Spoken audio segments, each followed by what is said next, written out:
मानवी विकासाच्या बॅकवर्डनेसचं सगळ्यात मोठं कारण काय असेल तर ही चातुर्वर्ण्याधिष्ठित आरक्षण व्यवस्था. SC म्हणजे बौद्ध का? SC म्हणजे बौद्ध समजणं किंवा मानणं हा शुद्ध गाढवपणा नव्हे तर मूर्खपणा आहे. तुमच्या भाषेत जे तुम्ही जे नाव ठेवलं आहे.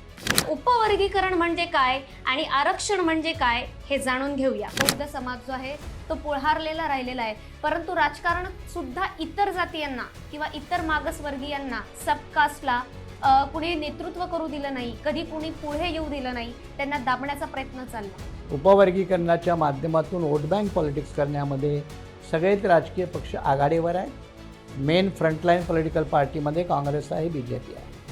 फडणवीस सरकारचा हा एजेंडा आहे की SCमध्ये प्रॉमिनंट कम्युनिटी कोणती आहे तर बुद्धिस्ट आहे किंवा महार आहे, पण ती 100% BJPकडे येत नाही. भले एखादा आठवले आला असेल, आणखीन कोणी आला असेल, पण 100% येत नाही. मग 2 नंबरची कम्युनिटी कुठली तर चर्मकार किंवा मातंग.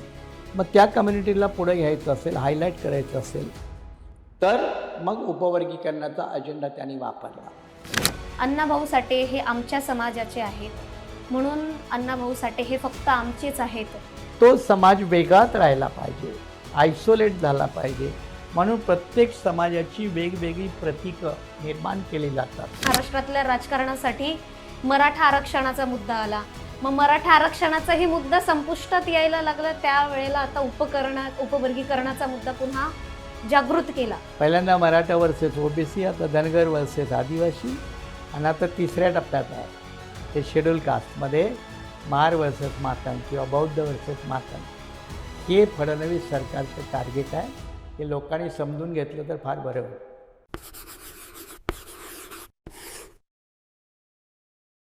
या भारत देशामध्ये जर आज कोणी तुम्हाला भेटलं, कुणाचाही तुमच्याशी परिचय झाला, तर सर्वात पहिला प्रश्न विचारला जातो, तुमचं पूर्ण नाव काय? आणि पूर्ण नाव म्हणता बरोबरच पुढे विचारलं जातात की तुम्ही नेमके कोण, म्हणजे आपण कोण. अच्छा, मग तुमची कॅटेगरी काय? आणि कॅटेगरी जर माहीत पडलं तर मग त्यात आणखी तुमची कास्ट आणि मग तुमची सबकास्ट काय. म्हणजेच एकूण या भारताचा राष्ट्रीय खेळ हॉकी नसून या भारताचा राष्ट्रीय खेळ अळनावावरून जात ओळखणे हा अशा पद्धतीने झालेला आहे. आणि म्हणूनच या जातीभेदाचं खंडन करण्यासाठी अनेक महामानवांनी शतकानुशतके स्वतःचं आयुष्य घालवलं. एवढंच नसून अनेक महामानवांनी जातीभेदावरती आणि विषमतेवरती खंडन करत या भारताला नवीन दिशा देण्याचा प्रयत्न केला. परंतु पुनश्च एक वेळेस काही व्यावसायिक, काही स्वार्थी, लबाड आणि राजकीय लोकांनी या जात शब्दाचा शस्त्राप्रमाणे वापर करून स्वतःच्याच फायद्यासाठी वापर करून घेतला गेला. आणि म्हणूनच आज अशाच एका जोरदार मुद्द्यावरती आपण सर्वजण या पॉडकास्टवरती जमलेलो आहोत. जातशीच संलग्न असलेलं आरक्षण आणि याच आरक्षणाशी संलग्न असलेलं उपवर्गीकरण. आणि नेमकं उपवर्गीकरण म्हणजे काय, या उपवर्गीकरणाने काय तेढ होणार आणि नेमकं कुणाला याचा फायदा आहे आणि कुणासाठी हे घातक आहे, हे आज आपल्या पॉडकास्टमध्ये आपण सर्वजण जाणून घेणार आहोत. तुम्ही बघत आहात आपलं सर्वांचं चॅनल अळांचोट. प्रश्न जे तुम्हाला दिशा दाखवतात आणि उत्तर जे समाजाला आरसा दाखवतात. या आपल्या चॅनलमध्ये आज आपल्यासोबत जुळलेले आहेत ज्येष्ठ विधितज्ञ, राजनीतितज्ञ, ॲडव्होकेट डॉक्टर सुरेश माने, जे की बहुजन रिपब्लिकन सोशलिस्ट पार्टीचे संस्थापक अध्यक्ष देखील आहेत. अनेक सामाजिक कार्यामध्ये व त्याचबरोबर चळवळींमध्ये ज्यांचं अग्रगण्य स्थान राहिलेलं आहे व स्वतःच्या त्यांच्या आयुष्याचा राजकीय, सामाजिक व शैक्षणिक अनुभव हा अनेक लोकांसाठी मार्गदर्शक असा ठरलेला आहे. आणि म्हणून आज त्यांच्या माध्यमातून आपण वर्गीकरण, उपवर्गीकरण म्हणजे काय आणि आरक्षण म्हणजे काय हे जाणून घेऊया. नमस्कार सर. या, नमस्कार. आपल्या या पॉडकास्टमध्ये आपलं स्वागत आहे. सर्वात प्रथम मी आपल्याला विचारू इच्छिते की आपला हा राजकीय, सामाजिक व शैक्षणिक प्रवास कसा राहिला आहे? एकतर ज्याची आपण सुरुवातीला प्रस्तावना केली की आजचं पॉडकास्ट नेमकं कोणत्या विषयावरती आहे, आपण देशाच्या काही मूलभूत प्रश्नाविषयी चर्चा करणार आहोत. आणि जसं तुम्ही म्हणालात की आपण नाव विचारतो, आडनाव विचारतो, तसंच तुमचाही प्रश्न सुरू झाला की तुमची सुरुवात कशी झाली. अशी काही वेगळी खास नव्हतीच. जशी सर्वसाधारण कुटुंबातल्या कुठल्याही मुलामुलींची जडणघडण होते, त्याच पद्धतीनं मीही खेड्यापाड्यात 10वीपर्यंत माझा पुणा, मुंबई, बेंगलोर असं काही कुठल्याही शहराशी संपर्क नव्हता. शेतीमध्ये परिपूर्ण, अगदी बैलांच्या शर्यती करणं वगैरे, वा. हे सगळं खेड्यापाड्यात जे त्या काळी चालायचं. पण तरी देखील आमच्या गावाला एक थोडासा एक ऐतिहासिक वारसा आहे. मी ज्या पट्ट्यातून येतो तो पश्चिम महाराष्ट्रातला पट्टा आहे. ज्या पश्चिम महाराष्ट्राच्या पट्ट्यामध्ये माझ्या गावाच्या शेजारी काले नावाचं गाव आहे. त्या ठिकाणी महात्मा फुल्यांनी सत्यशोधक समाजाची स्थापना केली. त्यामुळे तो पट्टा आहे तो एका परिवर्तनाच्या संघर्षाचा भाग राहिलेला पट्टा आहे. त्याच्यानंतर मग अण्णाभाऊ असतील, कर्मवीर असतील, ही सगळी बरीचशी, अगदी नाना पाटीलसुद्धा, ही सगळी त्या मंडळीतली, त्या भागातली. त्यामुळे आमच्या गावी तसं प्रोग्रेसिव्ह वातावरण असल्यामुळे लहानपणापासून आमच्या गावी ग्रंथालय होतं. म्हणजे जसे आम्ही खेळामध्ये सगळ्या विविध मल्टिपल लेवलला सक्रिय होतो, तरीही ग्रंथालय होतं. आणि त्यामुळं मग सुरुवातीच्या अवस्थेमध्येच एक वाचनाची आवड लागणं खेड्यापाड्यात तसं आताही दुर्मिळ आहे. परंतु आमचा योगायोग की आम्हाला त्या दृष्टीनं वाटचाल करता आली. आणि त्यामुळं मग अगदी कमी वयामध्ये जातव्यवस्था काय, त्याचे परिणाम काय, दुष्परिणाम काय, त्याच्या विरोधातले लढे कसे, कोणी केले, कशासाठी केले, याचं जे एक भान असतं ते भान यायला लागलं. आणि मग जडणघडण अशीच अगदी खेड्यापाड्यातल्या मंडळीसारखी एका बाजूला शेती करत, दुसऱ्या बाजूला शिक्षण घेत, पण चळवळीचं भान आमच्याकडं घरीही होतं, आईवडिलांच्याकडेही होतं, आजूबाजूलाही होतं. आणि त्यामुळं म्हणतात ना की what you are is the biological fact, what you think is a sociological fact. आणि मग जेव्हा गाव सोडून शिक्षणासाठी मुंबईला आलो, तेव्हा मात्र त्याच्यात झपाट्याने वाढ होत गेली. कारण पुन्हा वातावरण बदलतं आणि वातावरण बदलल्यानंतर पुन्हा तुमच्या विचारामध्ये एकतर व्याप्ती सखोलता येते, त्याची व्यापकता वाढते. त्या पद्धतीनं मग हा पुढचा प्रवास सुरू झाला. खूप सुंदर असा आपला प्रवास राहिला आहे. आणखी एक प्रश्न असा मनात आला की तुमच्या जीवनात अशी एखादी घटना घडली आहे का की ज्याने तुम्हाला जातीय भेद हा सर्वात जास्त घातकी आहे ही सांगून देणारी? मी म्हटलेलं आमचं गाव तसं थोडंसं प्रोग्रेसिव्ह असल्यामुळं त्याची तेवढे काही फटके आम्हाला जाणवले नाही. आम्ही अगदी त्या गावामध्ये वाढलो की ज्या गावामध्ये एखाद्या सवर्ण समाजातल्या माणसानं जर तंबाखू नाही दिली किंवा चुना नाही दिला तर त्याच्यावरती देखील त्याही वयात आम्ही केस करत होतो. त्यामुळं आम्हाला त्याही वयामध्ये असल्या गोष्टीशी भिडण्याची, लढण्याची प्रवृत्ती ज्याला म्हणतो, ती आमच्यात असल्यामुळं आम्हाला त्रास होण्याचा काही संबंध नव्हता. परंतु माझे आईवडील जे चळवळीत नव्हते, पण बाबासाहेबांचे, फुल्यांचे, त्यांचे अनुयायी असल्यामुळं तेव्हा ज्याने 58ला धर्मांतर केलं होतं. 56चं बाबासाहेबांचं धर्मांतर, 58 आईवडिलांचं धर्मांतर. पण त्यावेळेला गावाने बहिष्कृत करणं, गावातून तडीपार करणं, हे कुटुंबाच्या बाबतीत घडलं. पण आमच्या पिढीमध्ये मात्र आम्हाला याचं काही कधी हे जाणवलं नाही किंवा अशा प्रसंगाला सामोरं जाण्याची गरजही वाटली नाही. आणखी एक वैयक्तिक प्रश्न असा की आपले आई वडील हे किती शिकले होते? आई वडील कम्प्लिटली निरक्षर. त्यामुळे आमचा जो सगळा प्रवास आहे शिक्षणातला, तो आम्ही आईवडिलाच्या बॅकलॉगसह पूर्ण केला आहे. म्हणजेच आपल्याला अगोदरपासूनच कुठल्याही प्रकारचा वारसा नव्हता, कुठल्याही प्रकारचं बॅकग्राऊंड नव्हतं. त्याचबरोबर आई वडील हे निरक्षर होते. कुठल्याही प्रकारचं कुणाचं मार्गदर्शन नसताना आई वडिलांमध्ये जिद्द होती की जो लढा बाबासाहेबांनी लढलेला आहे त्या माध्यमातून आपण आपल्या लेकराला घडवावं. आणि आणखी एक प्रश्न असा विचारू इच्छिते की आता शिक्षण तर आपण घेतलं, परंतु आपल्या शिक्षणामधून आपण आरक्षण च्या माध्यमातून केलं की नेमकं कसं शिक्षण झालं? जेव्हा तुम्ही प्राथमिक शिक्षणाच्या अवस्थेमध्ये असता तेव्हा आरक्षणाचा काही प्रश्न नसतो. झेडपीच्या शाळा असतात, गावातल्या प्रत्येक विद्यार्थ्याला शाळेत प्रवेश असतो आणि प्राथमिक शिक्षणावस्थेच्या काळात स्कॉलरशिप वगैरे असंही काही नव्हतं. त्यामुळे तिथे आरक्षणाचा काही मुद्दा येत नाही. इवन म्हणजे सेकंडरी स्कूल लेवलला, ज्याला आपण 8वी ते 10वी म्हणतो, तेव्हासुद्धा काही आरक्षणातला मुद्दा येत नाही. त्यावेळेला तुम्हाला मिळाली तर कोणती फॅसिलिटी मिळते तर ती फक्त हॉस्टेल नावाची फॅसिलिटी मिळते. अर्थात तीही मी कधी घेतली नाही, कारण आम्ही येणं जाणं करत असतो. घरी गाई, म्हशी, बैल सगळं असल्यामुळं आम्ही ते सगळंच रोजचं आमच्या दैनंदिन जीवनातला भाग होता आणि त्यामुळे हॉस्टेलची सुद्धा सुविधाचा आम्ही काही वापर केला नाही. 11वी नंतर मात्र हा प्रोसेस बदलतो. 11वीला मी पहिल्यांदा मुंबईला आलो आणि 11वी ते मग BCom इथेच दादरला आंबेडकर कॉलेजमध्ये. त्यावेळेला तुम्हाला स्कॉलरशिप नावाची चीज पहिल्यांदा कळाली आम्हाला. म्हणजे 10वीपर्यंत आम्हाला स्कॉलरशिपचा काही संबंध नाही. 11वी ते ग्रॅज्युएशन ते मात्र समजायला लागलं.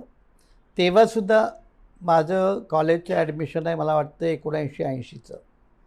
तेव्हाही काही ॲडमिशनला एवढी काही ओव्हर क्राऊडेड असं नव्हतं. त्यामुळे तिथेही पुन्हा आरक्षणाच्या नावाखाली ॲडमिशन मिळालं अशी काही गरज नव्हती. त्यातही पुन्हा बाबासाहेब आंबेडकरांनी पीपल्स एज्युकेशन सोसायटी ही स्थापन केली होती 46 साली. त्याची मुंबईमध्ये महाविद्यालय आहेत, औरंगाबादला आहेत, इतर ठिकाणी आहेत. त्यामुळे तिथे ॲडमिशन मिळण्याची प्रक्रिया सुकर होती. त्यामुळे तिथेही आरक्षणाचा लाभ घेण्याचा काही प्रश्न नव्हता. त्याच्यानंतर LLBच्या प्रोसेसला मुंबईला सिद्धार्थ कॉलेज आहे, सिद्धार्थ लॉ कॉलेज. ते सुद्धा पुन्हा बाबासाहेब आंबेडकरांनी स्थापन केलेल्या पीपल्स एज्युकेशन सोसायटीचं. किंबहुना त्या सिद्धार्थ लॉ कॉलेजची हिस्ट्री अशी आहे की मुंबईमधलं ते पहिल्यात जे अर्निंग आणि लर्निंग करतात अशा विद्यार्थ्यासाठी ते पहिलं कॉलेज होतं. त्या अर्थानं त्याने हिस्ट्री केलेली आहे. त्याच्या अगोदर तशी व्यवस्था नव्हती. त्यामुळे तिथंही गेल्यानंतर मग ती स्कॉलरशिप प्रोसेस आली. पण आम्ही लर्निंग आणि अर्निंग हे सायमल्टेनियसली करत गेलो. म्हणजे मी शिकत असताना 11 नोकऱ्या सोडलेल्या आहेत आणि त्यातून शिक्षण सातत्यानं ठेवणं. पण पुन्हा आणखी शिक्षण, जॉब हे असलं तरी पुन्हा तुमची एक सोशल कमिटमेंट असते, सामाजिक बांधिलकी असते. ती मात्र निरंतर विकसित होत गेली. कदाचित त्या इन्व्हायरमेंट बदलाचा भाग असेल की सकारात्मक वातावरणामध्ये कुठल्याही व्यक्तित्वाला टाकलं तर त्याचा ग्रोथ होत असतो. ती नॅचरली माझ्याही बाबतीत तिथं घडलं. खेड्यापाड्यात मी कधी काही जास्त भाषणं नाही केली. पण 11वीला आल्यानंतर इकडं विद्यापीठ लेवलच्या कॉलेजच्या वादविवाद स्पर्धा असतील, भाषणाच्या स्पर्धा असतील, स्पोर्ट असतील. मी बॅडमिंटन खेळायचो, व्हॉलीबॉल खेळायचो. त्यामुळे ह्या सगळ्या लेवलला एक्सपोज होत असतं आणि त्याचा परिणाम असा झाला की आरक्षण नावाच्या व्यवस्थेत जरी आम्ही बुद्धिस्ट म्हणून SC कॅटेगरीत असलो तरी आम्ही फार काही अडकलो नाही किंवा त्याचा फार काही लाभ घेत राहिलो असंही नाही. आणि वसतिगृहात मी कधी राहिलोच नाही, त्यामुळे तोही लाभ घेण्याचा प्रश्न नाही. आता थोडंसं वेगळा रेशो आहे. त्यामुळे स्कॉलरशिपच्या व्यतिरिक्त शिक्षणाच्या अवस्थेमध्ये त्या ठिकाणी कुठलाही लाभ घेण्याची गरज पडली नाही. नोकऱ्या अनेक केल्या, त्यामध्ये प्रायव्हेट असतात. प्रायव्हेट नोकऱ्यामध्ये आरक्षणाचा काही प्रश्नच नव्हता. पुन्हा किंवा त्यावेळेला स्पर्धा परीक्षा सहज, ज्याला आपण MPSC म्हणतो, स्टाफ सिलेक्शन म्हणतो, अशा एक्झाम चांगले बऱ्यापैकी विद्यार्थी सहज क्रॅक करायचे आणि आम्ही त्या सहज क्रॅक करत गेल्यामुळं आम्हाला काही आरक्षण असो नसो काही फरक पडला नाही. आणि त्या अर्थानं मग शिक्षण, नोकरी या दोन्ही स्तरावर आपोआप प्रवास सुरू झाला. आपल्या मानसिकतेमध्येच जर समाज आंबेडकरी विचार व त्याचबरोबर आई वडिलांची आस असेलच तर मनुष्य हा नक्कीच त्या वळणावरती असतो की त्याला शिक्षणाची जिद्द असतेच. आता आपण आपल्या पुढच्या मुद्द्याकडे वळूया. ज्या पद्धतीने आपण आरक्षण या शब्दावरती आलो आहोत आणि उपवर्गीकरण म्हटलं की सर्वात पहिले आपल्या डोक्यामध्ये येतं ते म्हणजे SC आणि ST, पण त्यातूनही सर्वात महत्त्वाचा घटक म्हणजे SC. मग नेमकं SC म्हणजे कोण? SC म्हणजे बौद्ध का? पहिल्यांदा असं आहे की आरक्षणाच्या चर्चेच्या अगोदर तुम्हाला जात व्यवस्था समजून घेतली पाहिजे. आरक्षण हे जात व्यवस्थेचं अपत्य आहे. कदाचित जर या भारतामध्ये जात व्यवस्था नसती तर आरक्षण व्यवस्था आली नसती.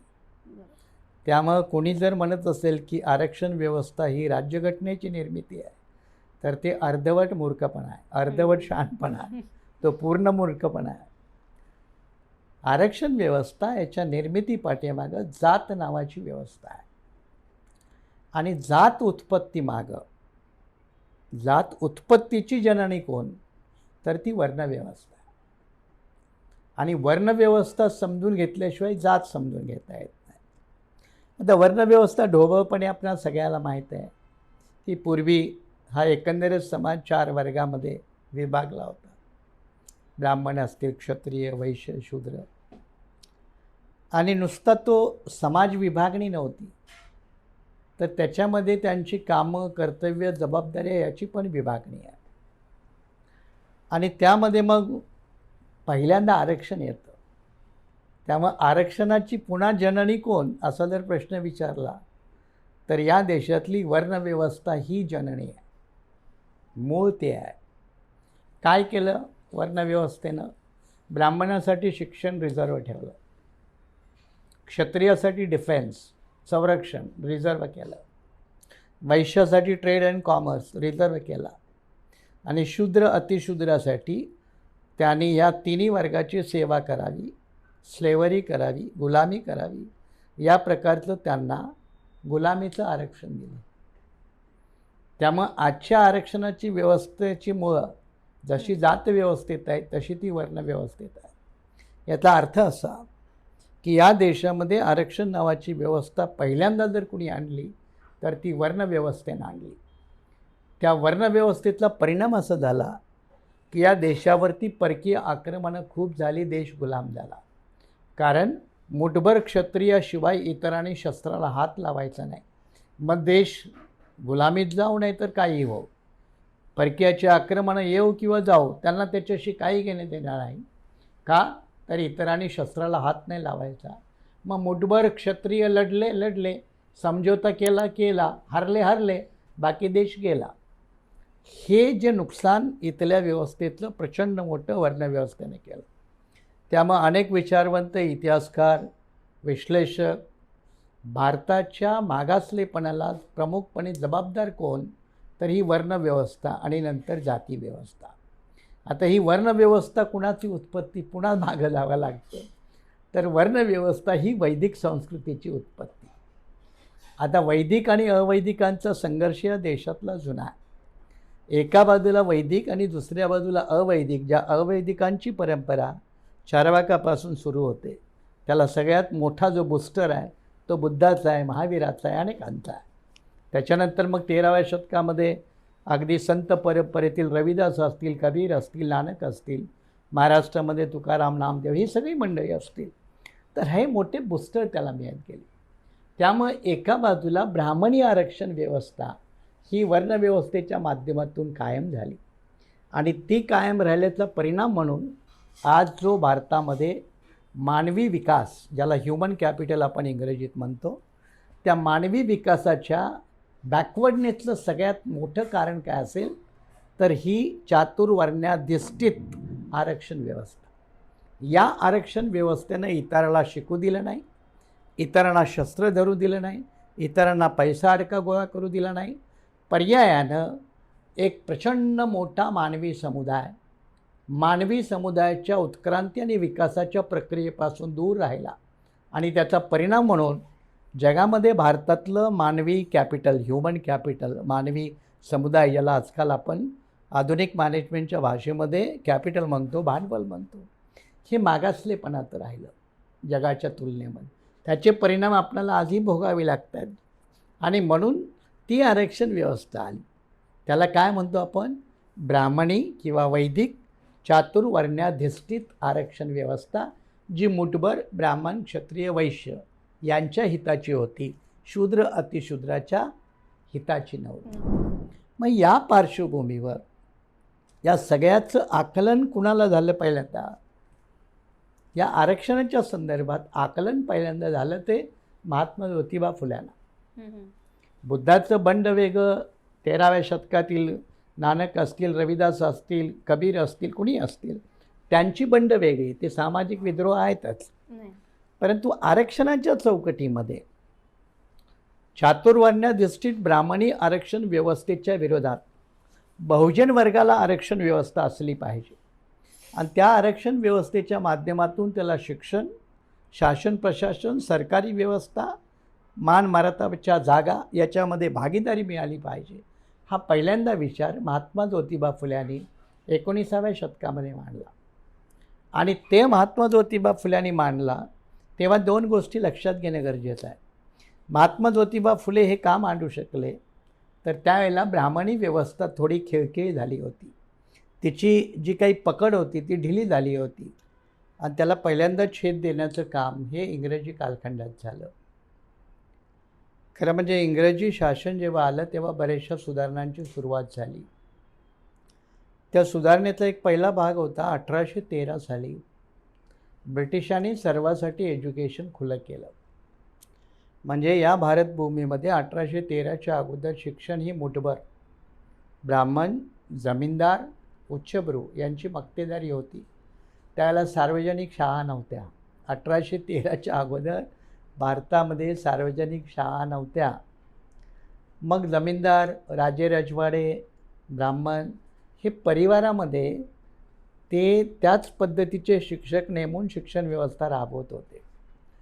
1813ला मी ज्याचा उल्लेख केला की इंग्रजांनी पहिल्यांदा लिबरल एज्युकेशन व्यवस्था सुरू केली आणि त्या व्यवस्थेच्या वातावरणामध्ये महात्मा फुल्यांना हे सगळं जाणवलं. आणि फुल्यांना जेव्हा जाणवत होतं तेव्हा फुल्यांनी पहिल्यांदा बहुजन हिताचं आरक्षण, ब्राह्मणी व्यवस्थेतलं आरक्षण आपण त्याची चर्चा पहिल्या टप्प्यात केली. बहुजन हिताचं आरक्षण, थोडक्यात ब्राह्मणी आरक्षण मोडून काढणारं बहुजनांच्या हिताचं आरक्षण, याची मांडणी पहिल्यांदा महात्मा ज्योतिबा फुल्यांनी केली. आणि ही मांडणी करत असताना फुल्यांना काय जाणवलं की जरी शासन हे इंग्रजांचं आहे पण प्रशासन हे बहुतेक ब्राह्मणी व्यवस्थेच्याच हातामध्ये आहे. आणि मग त्याचं विश्लेषण एका त्यांनी त्यांच्या रचनेत फार चांगलं केलं आहे. फुले असं म्हणतात की सत्ता तुझी राणीबाई, चहूकडे ब्राह्मणशाही, कोणी शिरस्तेदार, कोणी कुलकर्णी, कोणी सावकार, सारे भटच अंमलदार, करती शूद्रावरती कहर, राणी हे तर आंधळे सरकार. म्हणजे ही जी महात्मा फुल्यांची जी रचना आहे ती त्यावेळच्या व्यवस्थेचं नेमकं प्रदर्शन करत असते. जे महात्मा फुले पुन्हा ड्यूक ऑफ कॅनॉट म्हणजे राणीचा राजपुत्र येऊन भेटायला पुण्यात येतो तेव्हा भेटताना फुले म्हणतात की tell your mother we are happy nation but crores of the people are without education. हे फार सर्कॅस्टिक आहे तसं. म्हणजे तुझ्या आईची सत्ता आहे पण तिला जाऊन सांग की तुझं राज्य आहे भारतामध्ये पण इथं करोडो लोक निरक्षर आहेत. हे फार सर्कॅस्टिकली महात्मा फुले त्या ठिकाणी ते मांडतात. आणि हे सगळं पाहिल्यानंतर फुल्यांना बहुजनांच्या गुलामीची मुळं अनेक ठिकाणी सापडतात. धर्मव्यवस्थेत सापडतात, धर्मग्रंथामध्ये सापडतात, समाजव्यवस्थेतल्या प्रत्येक शोषणाच्या अवस्थेमध्ये सापडतात. आणि मग त्याच्यावरती उतारा काय असेल तर मग हे एज्युकेशन व्यवस्था ही महात्मा फुले पहिल्यांदा मांडतात. आणि नुसतं एज्युकेशन नाही तर शासन प्रशासन, ज्याला गव्हर्नन्स आजच्या भाषेत म्हणतो आपण, त्या गव्हर्नन्समध्ये पार्टिसिपेशन मिळालं पाहिजे या वर्गाला. आणि म्हणून भारताच्या इतिहासामध्ये बहुजन वर्गाच्या हिताची आरक्षण व्यवस्थेची मांडणी करणारा पहिला महापुरुष कोण तर ते महात्मा ज्योतिबा फुले. ही महात्मा ज्योतिबा फुल्यांची मागणी ही बहुजनाच्या आरक्षणाची मागणी ही जेव्हा आपण महाराष्ट्रातला विचार करतो तेव्हा हे आपल्याला चित्र समोर येतं. पण बहुजन हिताची आरक्षण व्यवस्था ही सगळी दक्षिण भारतामध्ये डेव्हलप झाली, ही उत्तर भारतामध्ये नाही डेव्हलप झाली. दक्षिण भारतामध्ये त्यावेळेचा हा मुंबई प्रांत, आजचा महाराष्ट्र हा मुंबई प्रांत, कर्नाटक, केरळ, तामिळनाडू हा त्यावेळेचा मद्रास प्रांत. आणि या मद्रास प्रांतामध्ये त्यावेळेला ब्राह्मणेतर चळवळ असती सुरू होत होती. आणि या ब्राह्मणेतर चळवळीमध्ये याचे पडसाद उमटत होते की आपली लोकसंख्या एवढी पण आपण शिक्षणात किती आहोत, आपण नोकऱ्यामध्ये किती आहोत. आणि म्हणून जसं महात्मा फुले महाराष्ट्रात मांडणी करत होते तसं मद्रास प्रांतामध्ये, आजच्या तामिळनाडूमध्ये, तिथे अनेक मंडळी हे नॉन ब्राह्मीण एज्युकेशन आणि एम्प्लॉयमेंट याच्यामध्ये टक्केवारी कशी वाढेल, त्यांना सहभाग कसा मिळेल याची मांडणी करणारी एक नॉन ब्राह्मीण व्यवस्था, नॉन ब्राह्मीण एक मूवमेंट त्या माध्यमातून जन्माला आली होती. आणि त्याची बहुतांशी नेतृत्व तिथल्या बॅकवर्ड क्लासच्या लोकांनी केलं.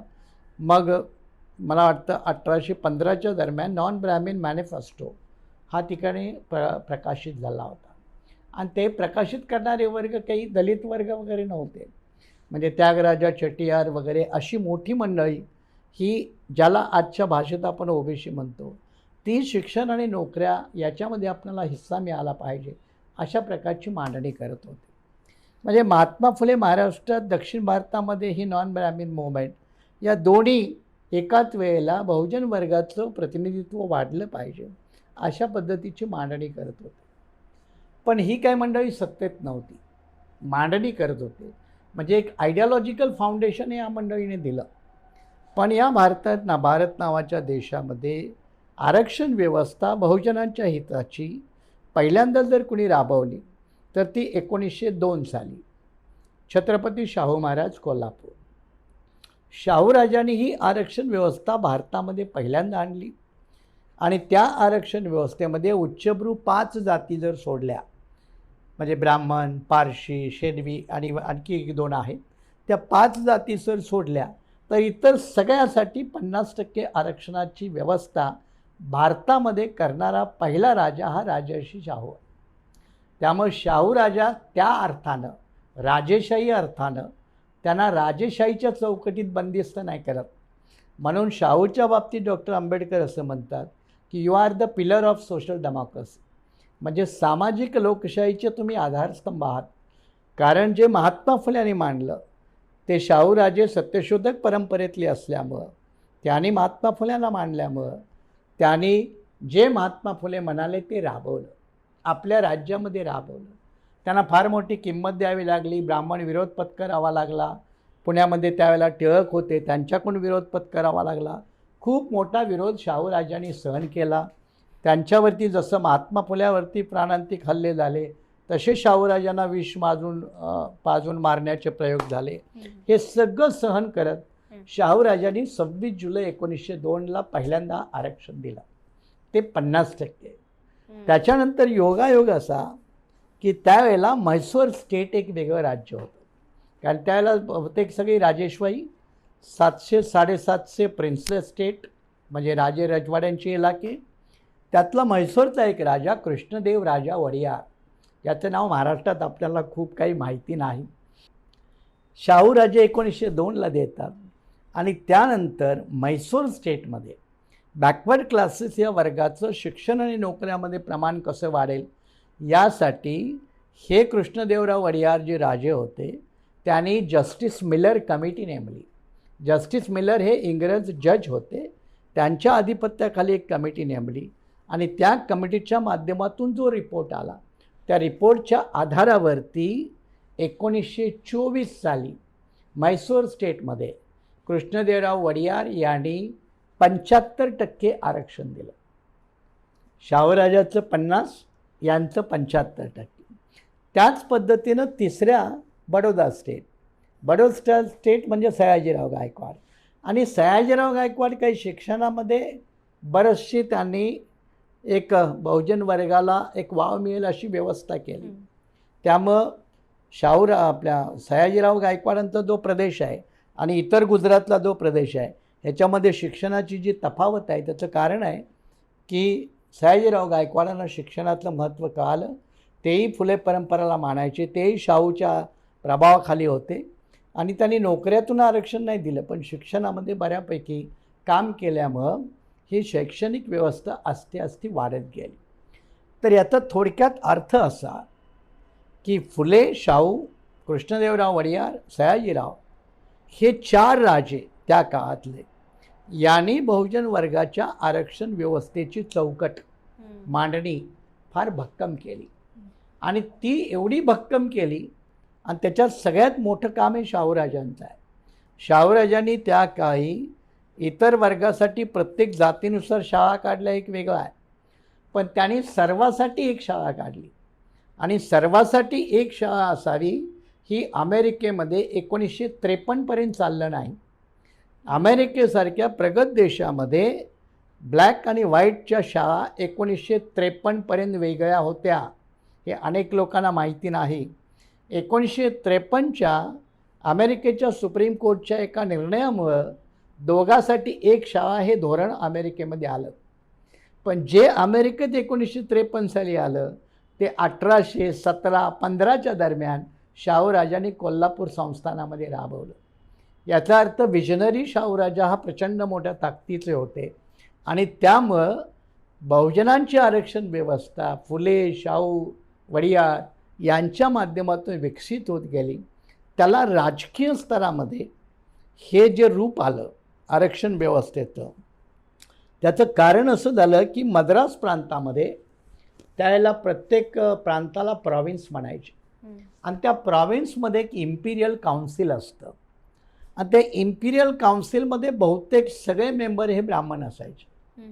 मग मद्रास प्रांताच्या इम्पिरियल काउन्सिलमध्ये सगळेच ब्राह्मण असल्यामुळं त्या मद्रास प्रांतातल्या बॅकवर्ड क्लास लोकांनी ठरवलं आमचा एक पण सदस्य नाही आणि म्हणून त्यांनी एकदा डॉक्टर TM नायर यांना पहिल्यांदा निवडणुकीला उभं केलं आणि ते डॉक्टर TM नायर हे सपाटून पडले, त्या निवडणुकीत हारले. पण त्यामुळं झालं काय, त्या डॉक्टर TM नायरच्या पराभवामुळं संपूर्ण दक्षिण भारतामध्ये पॉलिटिकल आरक्षण अवेअरनेस हा मोठ्या प्रमाणावर आला आणि एक वर्गाचं डॉमिनन्स असताच कामा नये. म्हणून 1914 साली जेव्हा होम रूल लीग टिळक काँग्रेसच्या लोकांनी आणली तेव्हा मद्रास प्रांतामध्ये होम रूल लीगला ही होम रूल लीग नाही, ही ब्राह्मण रूल लीग आहे अशा पद्धतीनं नावं दिली गेली. त्याचं कारण असं की दक्षिण भारतामध्ये बहुजनांची आरक्षण व्यवस्था कालक्रमानुसार टप्प्याटप्प्यानं विकसित गेली आणि त्याचा मोठा परिणाम म्हणजे 1920 साली पहिल्यांदा जस्टिस पार्टीचं सरकार निवडून आलं मद्रास प्रांतामध्ये. तेव्हा त्यांनी निवडून आलेल्या सरकारचा पहिला जीवो ज्याला सरकारी आदेश म्हणतात तो 1920 सालीच काढला. त्यामुळे निवडून आलेल्या सरकारतर्फे पहिला आरक्षणाचा आदेश हा मद्रास प्रांतामध्ये निघाला. ही साऊथ इंडियाची डेव्हलपमेंट आहे आणि मग या सगळ्या डेव्हलपमेंटच्या आधारावरती उत्तरेमध्ये मग कुणीतरी डॉक्टर राम मनोहर लोहिया उभे राहिले आणि मग पिछडा पावे 100 में 60 अशा पद्धतीची आरक्षण मांडणी केली. या सगळ्या बॅकग्राऊंडवरती मग बाबासाहेब आंबेडकरांचं राष्ट्रीय स्तरावरती नेतृत्व येणं, राऊंड टेबल कॉन्फरन्समध्ये त्यांचा सहभाग असणं आणि त्या माध्यमातून 1935च्या कायद्याअंतर्गत आरक्षण व्यवस्था येणं, त्याच्यानंतर ती भारतीय राज्यघटनेच्या माध्यमातून पुन्हा मजबूत होणं जी आजपर्यंत लागू आहे. कागदोपत्रिका होईना ती आहे. तर असा हा एकंदर आरक्षण व्यवस्थेचा तोही बहुजन आरक्षण व्यवस्थेचा इतिहास आहे. फार मोठा आणि प्रगड आरक्षणाचा इतिहास आपल्याला लाभलेला आहे. तर आता आपण फार बेसिकचे मुद्दे जे सामान्य जनतेला माहीतच नसतात किंवा जे माहीतही आहेत पण त्या बाबतीमध्ये काहीशे लोक काळांचोट बनून बसलेले आहेत ज्यांना माहीत नाही आहे. म्हणून अशांसाठी आपण फार बेसिक प्रश्न घेणार आहोत. पुन्हा त्या प्रश्नावरती येईल. आरक्षणाची निर्मिती झाली, ओपन, OBC, SC, ST झालं. मग SC म्हणजे काय, तर SC म्हणजे बौद्ध का. तर सामान्य जनता म्हणते अरे तुम्ही कोण, SC, अच्छा म्हणजे तुम्ही बौद्धच असणार. तर SC मध्ये नेमके कोण. 1935च्या कायद्यानुसार 1937 साली इंग्रजांनी याद्या बनवल्या. SC मध्ये किती जाती आहेत, ST मध्ये किती जाती आहेत. त्यावेळेला OBC नव्हतं. त्यानुसार याद्या बनल्या. त्याच याद्या भारतीय राज्यघटनेने स्वीकारल्या. थोडाफार बदल झाला. मग भारतीय राज्यघटनेनं याद्या स्वीकारताना त्याची प्रोसिजर अशी आहे, घटनेच्या कलम क्रमांक 341-42 आहे की त्यासाठी पार्लमेंटनं कायदा बनवावा लागतो, राष्ट्रपतीची मंजूर लागते आणि मग ती यादी बनते. सध्या SCच्या यादीमध्ये संपूर्ण भारतामध्ये 1208 एवढ्या जाती आहेत. त्यामुळं SC म्हणजे बौद्ध असंच जर कोण समजत असेल तर त्याला भारत नावाचं केमिकल समजत नाही किंवा भारत नावाचं केमिकल माहीत नाही, नंबर 1. नंबर 2, आकलन व्यवस्था जर तोकडी असेल तर त्याला आपला नाईलाज आहे. पण महाराष्ट्रामध्ये SC म्हटलं की बौद्धकार तर तो प्रामुख्यानं दिसतो, म्हणून ही संकल्पना आहे. महाराष्ट्रामध्ये SC म्हणजे 59 जाती आहेत, ST म्हणजे आदिवासी, त्याच्यामध्ये 47 जाती आहेत आणि OBCमध्ये 300च्या पेक्षा जास्त जाती आहेत. भारत हा शेतीप्रधान नाही, जातीप्रधान देश आहे. तर हे आपण विसरतो सोयीस्कररित्या. जेवढा शेतीप्रधान आहे तेवढा जातीप्रधान आहे.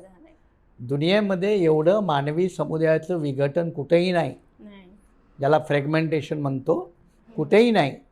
त्यामुळं SC म्हणजे बौद्ध समजणं किंवा मानणं हा शुद्ध गाढवपणा नव्हे तर मूर्खपणा आहे. तुमच्या भाषेत तुम्ही जे नाव ठेवलं आहे तुम्ही शब्दप्रयोग कधी करत नाही, पण तो शब्दप्रयोग त्याला लागू पडतो. ते मंडळीचं काम आहे. त्यांनी त्यातून बाहेर येऊन रियालिटी समजून घेतली पाहिजे. म्हणून महाराष्ट्रामध्ये SC म्हणजे 59 जाती आहेत, फक्त बौद्ध नव्हे.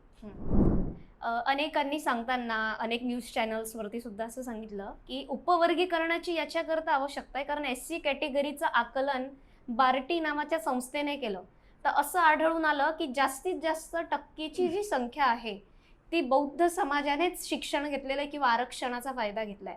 मग संविधानामध्ये असं कुठे नमूद करण्यात आलेलं आहे का की SC कॅटेगरीला एवढं, SC कॅटेगरीमध्ये ह्या सबकास्टला इतकं पर्सेंटेज आहे, या सबकास्टला इतकं पर्सेंटेज आहे, किंवा ते सरसकाट आहे, नेमकं काय आहे? पहिल्यांदा एक लक्षात घ्या, सध्या जो महाराष्ट्रामध्ये जो ज्वलंत मुद्दा आहे तो उपवर्गीकरणाचा. त्याला विरोधात अनेक मोर्चे निघालेत. मी स्वतः मुंबईत होतो, आता 22ला जालन्याला. अनेक ठिकाणी महाराष्ट्रात ते सुरू आहे आणि आधी त्याची एक मीटिंग होती, ती ऑगस्ट महिन्यामध्ये चालू राहणार आहे. कदाचित त्याच्या विरोधात, सरकारच्या धोरणाच्या विरोधात म्हणून अगदी महाराष्ट्र बंदचं नियोजन देखील संभावित आहे. म्हणजे या सगळ्या योजना सुरू आहेत. पहिल्यांदा एक गोष्ट समजून घ्याव्या, आरक्षण हे दिलं कशासाठी? तर जो कमजोर वर्ग आहे त्याला शिक्षण आणि नोकरी, त्या माध्यमातून सन्मानपूर्वक जीवन जगणं, त्याची जी व्यवस्था आहे तिथपर्यंत येण्यासाठी. ही राज्यघटनेनं व्यवस्थित आपल्याला मांडणी करून दिली. राज्यघटनेनं कुठलं उपवर्गीकरण नावाची व्यवस्था मांडली का? तर अजिबात नाही. त्याला राज्यघटनेची मान्यता नाही. मग हे उपवर्गीकरण आलं कुठून?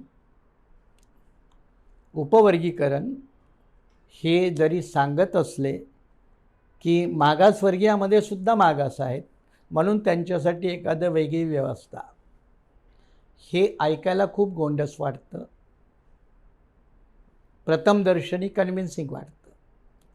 पण त्याच्या पाठीमागं वोट बँक पॉलिटिक्स आहे. त्याच्या पाठीमागं विशिष्ट समाजाची आपली राजकीय वोट बँक पैदा करणं हा त्याचा मूळ हेतू आहे. आणि हे आत्ताच घडले असं नाही. याची सुरुवात काँग्रेस पक्षानं 1975 साली जयसिंग पंजाबचे मुख्यमंत्री होते तेव्हा सुरू केली. म्हणजे याची निर्माती काँग्रेस आहे. आज त्याची BJP भांडवल करते, तो भाग वेगळा. पंजाबनंतर ते हरियाणामध्ये आलं. हरियाणानंतर मोठ्या प्रमाणामध्ये ते एकत्रित आंध्र प्रदेशमध्ये चंद्रबाबू नायडू यांनी लागू केलं. तिथून ते तामिळनाडूमध्ये एका SC मधल्या एका जातीपुरतं गेलं. त्याच्यानंतर ते बिहारमध्ये दलित आणि महादलित असे 2 प्रकारचे घटक हे केले. आणि याच्याबरोबरच OBCला आरक्षण व्यवस्था मंडळ आयोगाच्या माध्यमातून आली आणि त्याला जी सुप्रीम कोर्टानं मान्यता दिली 92च्या जजमेंटमध्ये, तर ओबीसीची आरक्षण व्यवस्था आणतानाच सुप्रीम कोर्टानं स्वतः ओबीसीचे 2 तुकडे केले. एक फॉरवर्ड ओबीसी आणि एक बॅकवर्ड ओबीसी. फॉरवर्ड ओबीसी हा क्रिमिलेअरवाला, बॅकवर्ड ओबीसी हा नॉन क्रिमिलेअरवाला. भारतामध्ये 1975ला SC उपवर्गीकरणाची सुरुवात पंजाबमधून झाली. ओबीसी उपवर्गीकरणाची सुरुवात मंडल निकालपत्र जजमेंट 1992 तेव्हापासून सुरू झाली. आदिवासीच्या बाबतीत अजून अशी व्यवस्था आलेली नाही. आता जेव्हा मी म्हटलं की त्याच्या पाठीमागं वोट बँक पॉलिटिक्स आहे, तर या सगळ्या पार्श्वभूमीवरती एक मंडल हा एक मोठा फेनॉमेना भारताच्या राजकारणामध्ये आला आणि मंडल आल्यानंतर भारतीय समाजकारणाचा आणि राजकारणाचा कॅनव्हास बदलला. आरक्षण हे मोठ्या पातळीवरती ओबीसी समाज जो देशातला मोठा आहे. मग पहिलं विरोधी आंदोलन गुजरातमध्ये झालं 80ला. प्रचंड घडामोडी घडल्या, देशभर अनेक आंदोलनं झाली, जाळपोळ झाली, अनेकांचे जीव गेले. पण आरक्षण विरोधी मोठा समूह त्यावेळेला सरळ सरळ पुढे आला होता. परिणाम तर काय झालं की एका बाजूला आरक्षण समर्थक, एका बाजूला आरक्षण विरोधक, हे सामाजिक द्वंद्व उभं राहिलंच, पण त्याचे पडसाद पॉलिटिक्समध्ये पण उमटायला लागले. आणि मग सत्तेतला पक्ष एका बाजूचा तर विरोधी पक्ष दुसऱ्या बाजूचा, हे सोशल पोलरायझेशन होत गेलं. त्या पोलरायझेशनचा भाग म्हणून उपवर्गीकरण ही व्यवस्था पुन्हा फार मजबूत करण्यात काम केलं. हे चंद्रबाबू नायडूंनी पहिल्यांदा मोठ्या प्रमाणावरती केलं आणि 2 नंबरला नितीश कुमार यांनी बिहारमध्ये दलित आणि महादलित असं दलितांचे 2 तुकडे करून केले. आता BJP सत्तेत आहे आणि BJPचा उपवर्गीकरणाचा स्वतंत्र अजेंडा आहे. आत्ता 2024ला लोकसभेच्या निवडणुकीमध्ये हैदराबादला सभेमध्ये पंतप्रधान मोदींनी सांगितलं आमचं सरकार आलं आम्ही उपवर्गीकरण राबवू. दुर्दैवाने त्याला सुप्रीम कोर्टनं 1 ऑगस्ट 2025ला मान्यता दिली. जस्टिस गवईचं जजमेंट आहे, फार चुकीचं जजमेंट आहे, पण चुकीचं जरी असलं तर ते सुप्रीम कोर्टात आहे, त्यामुळे ते अंतिम मानलं जातं. दॅट्स अ लॉ, तो कायदा बनतो आणि त्याचाच गैरफायदा घेऊन मग आता देशभर महाराष्ट्रभर हे उपवर्गीकरणाचा घाट BJP सरकाराच्या मार्फत घातला जातो आहे. काँग्रेसनेही राबवलं आहे कर्नाटकमध्ये आणि बाजूच्या तेलंगणामध्ये. त्यामुळे इथं काँग्रेस आणि BJP असं काही फार वेगळं आहेत असं समजण्याची गरज नाही. उपवर्गीकरणाच्या माध्यमातून वोट बँक पॉलिटिक्स करण्यामध्ये सगळेच राजकीय पक्ष आघाडीवर आहेत. मेन फ्रंटलाईन पॉलिटिकल पार्टीमध्ये काँग्रेस आहे, BJP आहे. महाराष्ट्रामध्ये एक फडणवीस सरकारचा हा एजेंडा आहे की SCमध्ये प्रॉमिनंट कम्युनिटी कोणती आहे तर बुद्धिस्ट आहे किंवा महार आहे, पण ती 100% BJPकडे येत नाही. भले एखादा आठवले आला असेल, आणखीन कोणी आला असेल, पण 100% येत नाही. मग 2 नंबरची कम्युनिटी कुठली तर चर्मकार किंवा मातंग. मग त्या कम्युनिटीला पुढे घ्यायचं असेल, हायलाईट करायचं असेल तर मग उपवर्गीकरणाचा अजेंडा त्यांनी वापरला. त्यामुळं it is a political device used in the name of social justice. सामाजिक न्यायाच्या नावाखाली राजकीय हत्यारातला प्रयोग म्हणजे उपवर्गीकरण. कारण नोकऱ्या शिल्लक नाहीत, शिक्षण व्यवस्था मार्केट बाजार अधीन झालेली आहे आणि त्यामुळं आम्ही शिक्षण देऊ, नोकऱ्या देऊ या नावाखाली उपवर्गीकरण करायचं. पण खरा अजेंडा हा पॉलिटिकल आहे आणि त्यामुळं आमचा जो त्याला विरोध आहे तो पॉलिटिकल अजेंडा आहे. हा एक कारण आहे. दुसरे कारण आहे जे विरोध आम्ही करतो किंवा त्याचं विरोधाचं कारण, जर तुम्हाला असं वाटतं की काही जाती समाज मागे राहिले तर मग त्याला सरकार जबाबदार नाही का? सरकार जबाबदार आहे ना. मग सरकारनं आपली जबाबदारी पूर्ण करा, म्हणजे सर्वांना शिक्षण देण्यात, सर्वांना नोकऱ्या देण्यात सरकार नालायक ठरलं, मग सरकारच्या नालायकीवरचा उपाय उपवर्गीकरण होऊ शकत नाही. हा दुसरा मुद्दा. तिसरा मुद्दा की आरक्षण व्यवस्था ही दारिद्र्य निर्मूलनाचा कार्यक्रम नाही. दारिद्र्य निर्मूलन, ज्याला पॉवर्टी एलिव्हेशन प्रोग्राम म्हणतो आपण अर्थशास्त्रीय भाषेमध्ये, ती राज्य सरकारची, वेलफेअर सरकाराची वेगळी जबाबदारी आहे. जसं आता तुम्ही लाडकी बहीण योजना आणली, ही काय आरक्षण व्यवस्था आहे का? ती तुम्ही कशापोटी आणली? वोट बँक पोटीच आणली ना. ती कल्याणकारीसुद्धा नाही, ती कल्याणकारीसुद्धा नाही. तिथं जात वर्ग काही निकष आहे का? तुम्ही सगळ्यासाठी आणली ना. ज्या कोणी स्त्री आहेत त्यांच्यासाठी लाडकी बहीण. मग जो कोणी जन्माला आला आहे महाराष्ट्राला, प्रत्येकाला शिक्षण आणि नोकरी ही सरकारनं जर व्यवस्था केली तर आरक्षण व्यवस्थेची गरज पण पडत नाही आणि उपवर्गीकरणाची गरज पण पडत नाही. म्हणजे या उपवर्गीकरणाच्या माध्यमातून सामाजिक ध्रुवीकरण, परस्पर जाती द्वेष, विध्वंस हे आणि या माध्यमातून पुन्हा जाती व्यवस्था मजबूत करणं. म्हणजे SC मधली जाती व्यवस्था जी डॉक्टर बाबासाहेब आंबेडकरांच्या आरक्षण व्यवस्थेमुळं अनेक जाती एकत्र आल्या, SC या टायटलखाली एकत्र आल्या, त्यांना पुन्हा वेगवेगळं करणं म्हणजे पुन्हा जाती व्यवस्थेला नव्या पद्धतीनं मजबूती प्रदान करणं हे जे काही सरकारचं धोरण आहे. म्हणून आम्ही त्याचा विरोध करतो. त्यामुळं विरोधाला तशी सबळ कारणं आहेत. हे कारण नाही की कुणाला 4 नोकऱ्या मिळाल्या आणि हे मिळाल्या. आता जो आरोप केला जातो बौद्धांना सगळं मिळालं, तो आरोप OBCमध्ये एका जातीवर होईल, माळीवरती होऊ शकतो, जनरलमध्ये मराठ्यावरती होऊ शकतो आणि त्याच्यावरती ब्राह्मणावरती होऊ शकतो. पहिल्यांदा आरक्षण व्यवस्था ही तुम्ही कोणत्या जातीचे आहात म्हणून तुम्हाला त्याचा फायदा होतो असं नाही.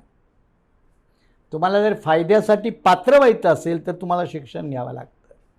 म्हणजे तुम्ही विशिष्ट जातीमध्ये जन्माला आला म्हणून तुम्हाला आरक्षण मिळणारच असं काही गॅरंटी नाही. ते तुम्ही त्या जातीत जन्माला येणं ही एक बाब आणि दुसरं त्यासाठी पर्याप्त शिक्षण घेऊन पात्र होणं. आता याच्यामध्ये आरक्षण तुम्ही समजा आपण 2 वेगवेगळ्या समुदायातून आहोत. तुम्ही ज्या वर्गातून येतात तुम्ही शिकलाच नाहीत तर तुम्ही आरक्षणाला पात्रच होणार नाही. मी ज्या वर्गातून येतो त्या वर्गातून आलो आणि शिक्षण घेतलं, मी पात्र आहे. आणि दुसरं आपण दोघंही एका वर्गातून आलो, एकाच जातीतून आलो, पण मी दोघांपैकी एकच शिकला तर आरक्षण व्यवस्थेचा फायदा एकालाच मिळेल.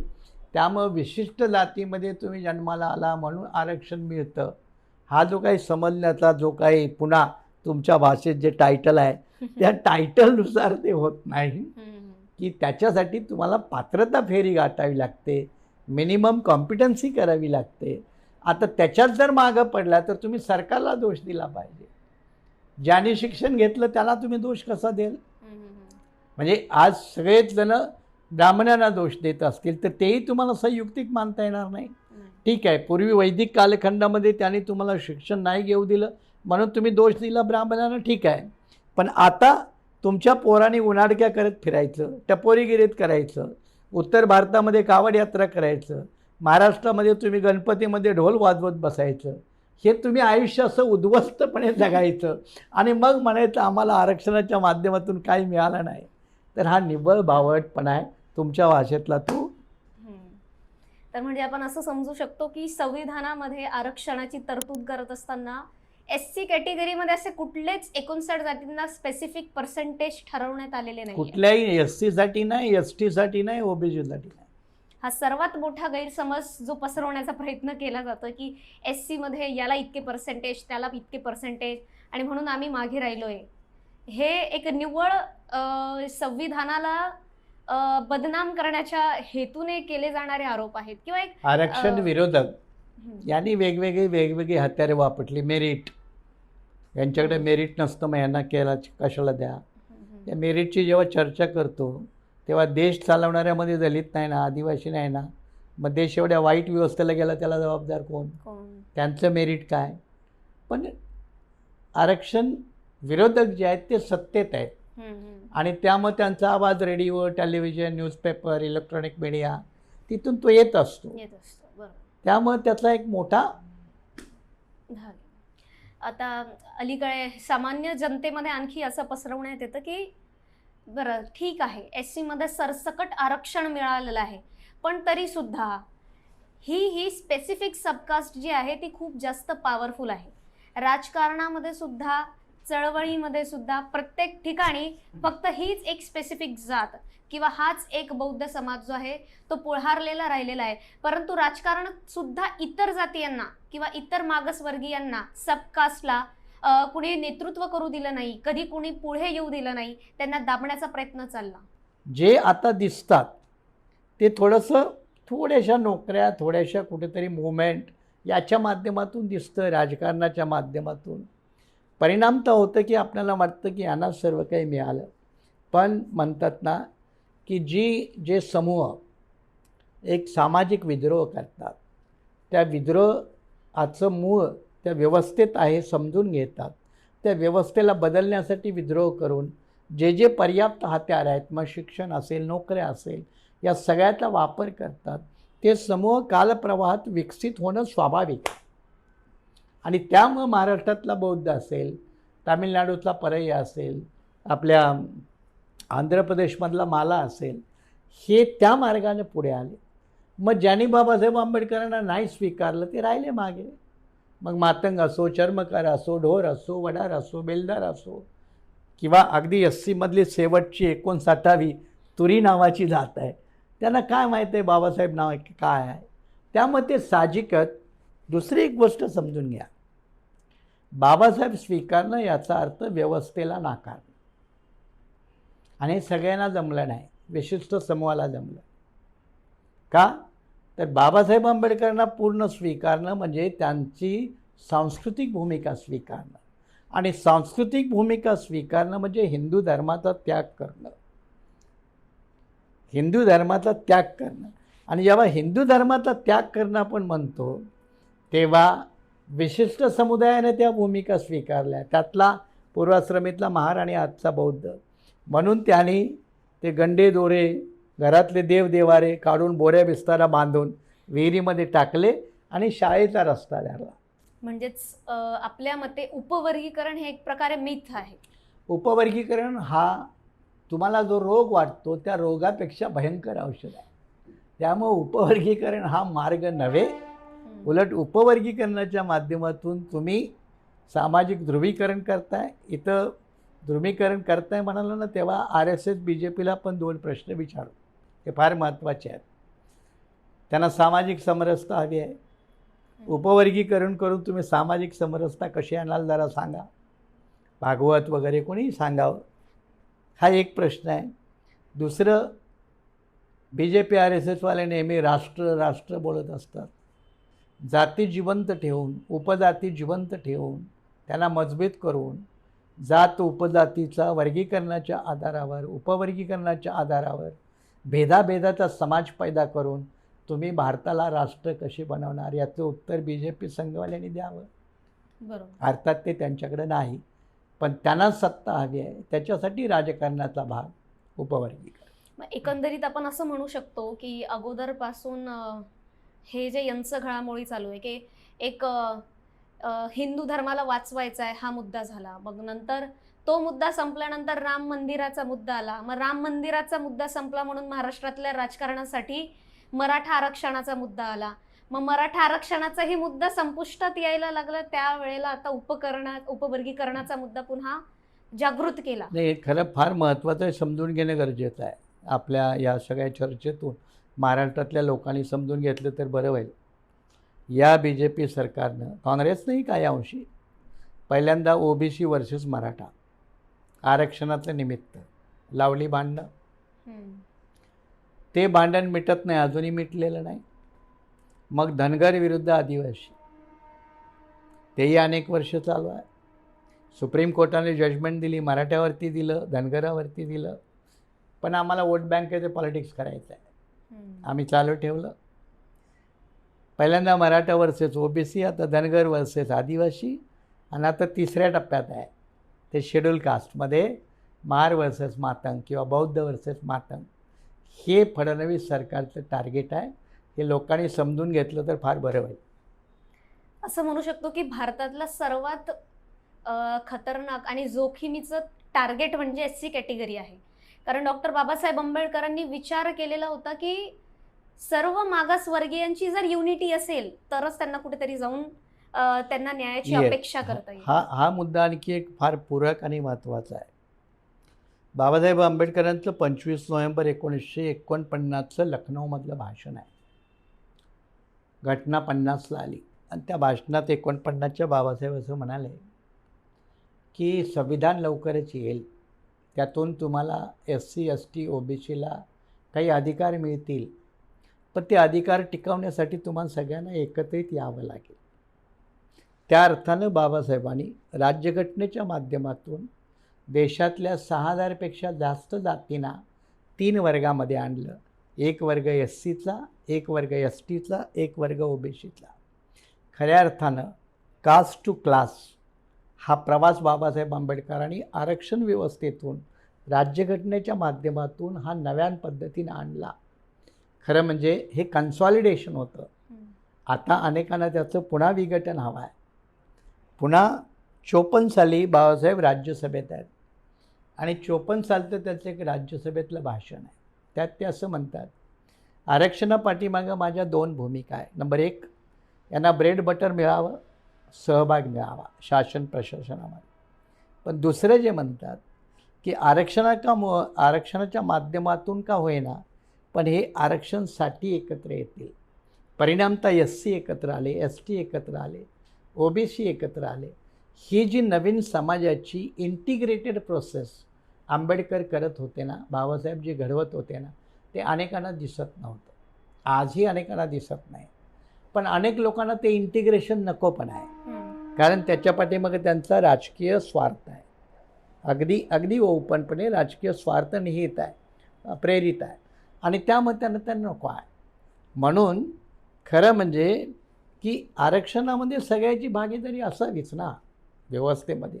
म्हणून आता अनेक राज्यामध्ये हे जे काही वंचित शोषित समाज घटक आहेत ते आता आरक्षण मागत नाहीत.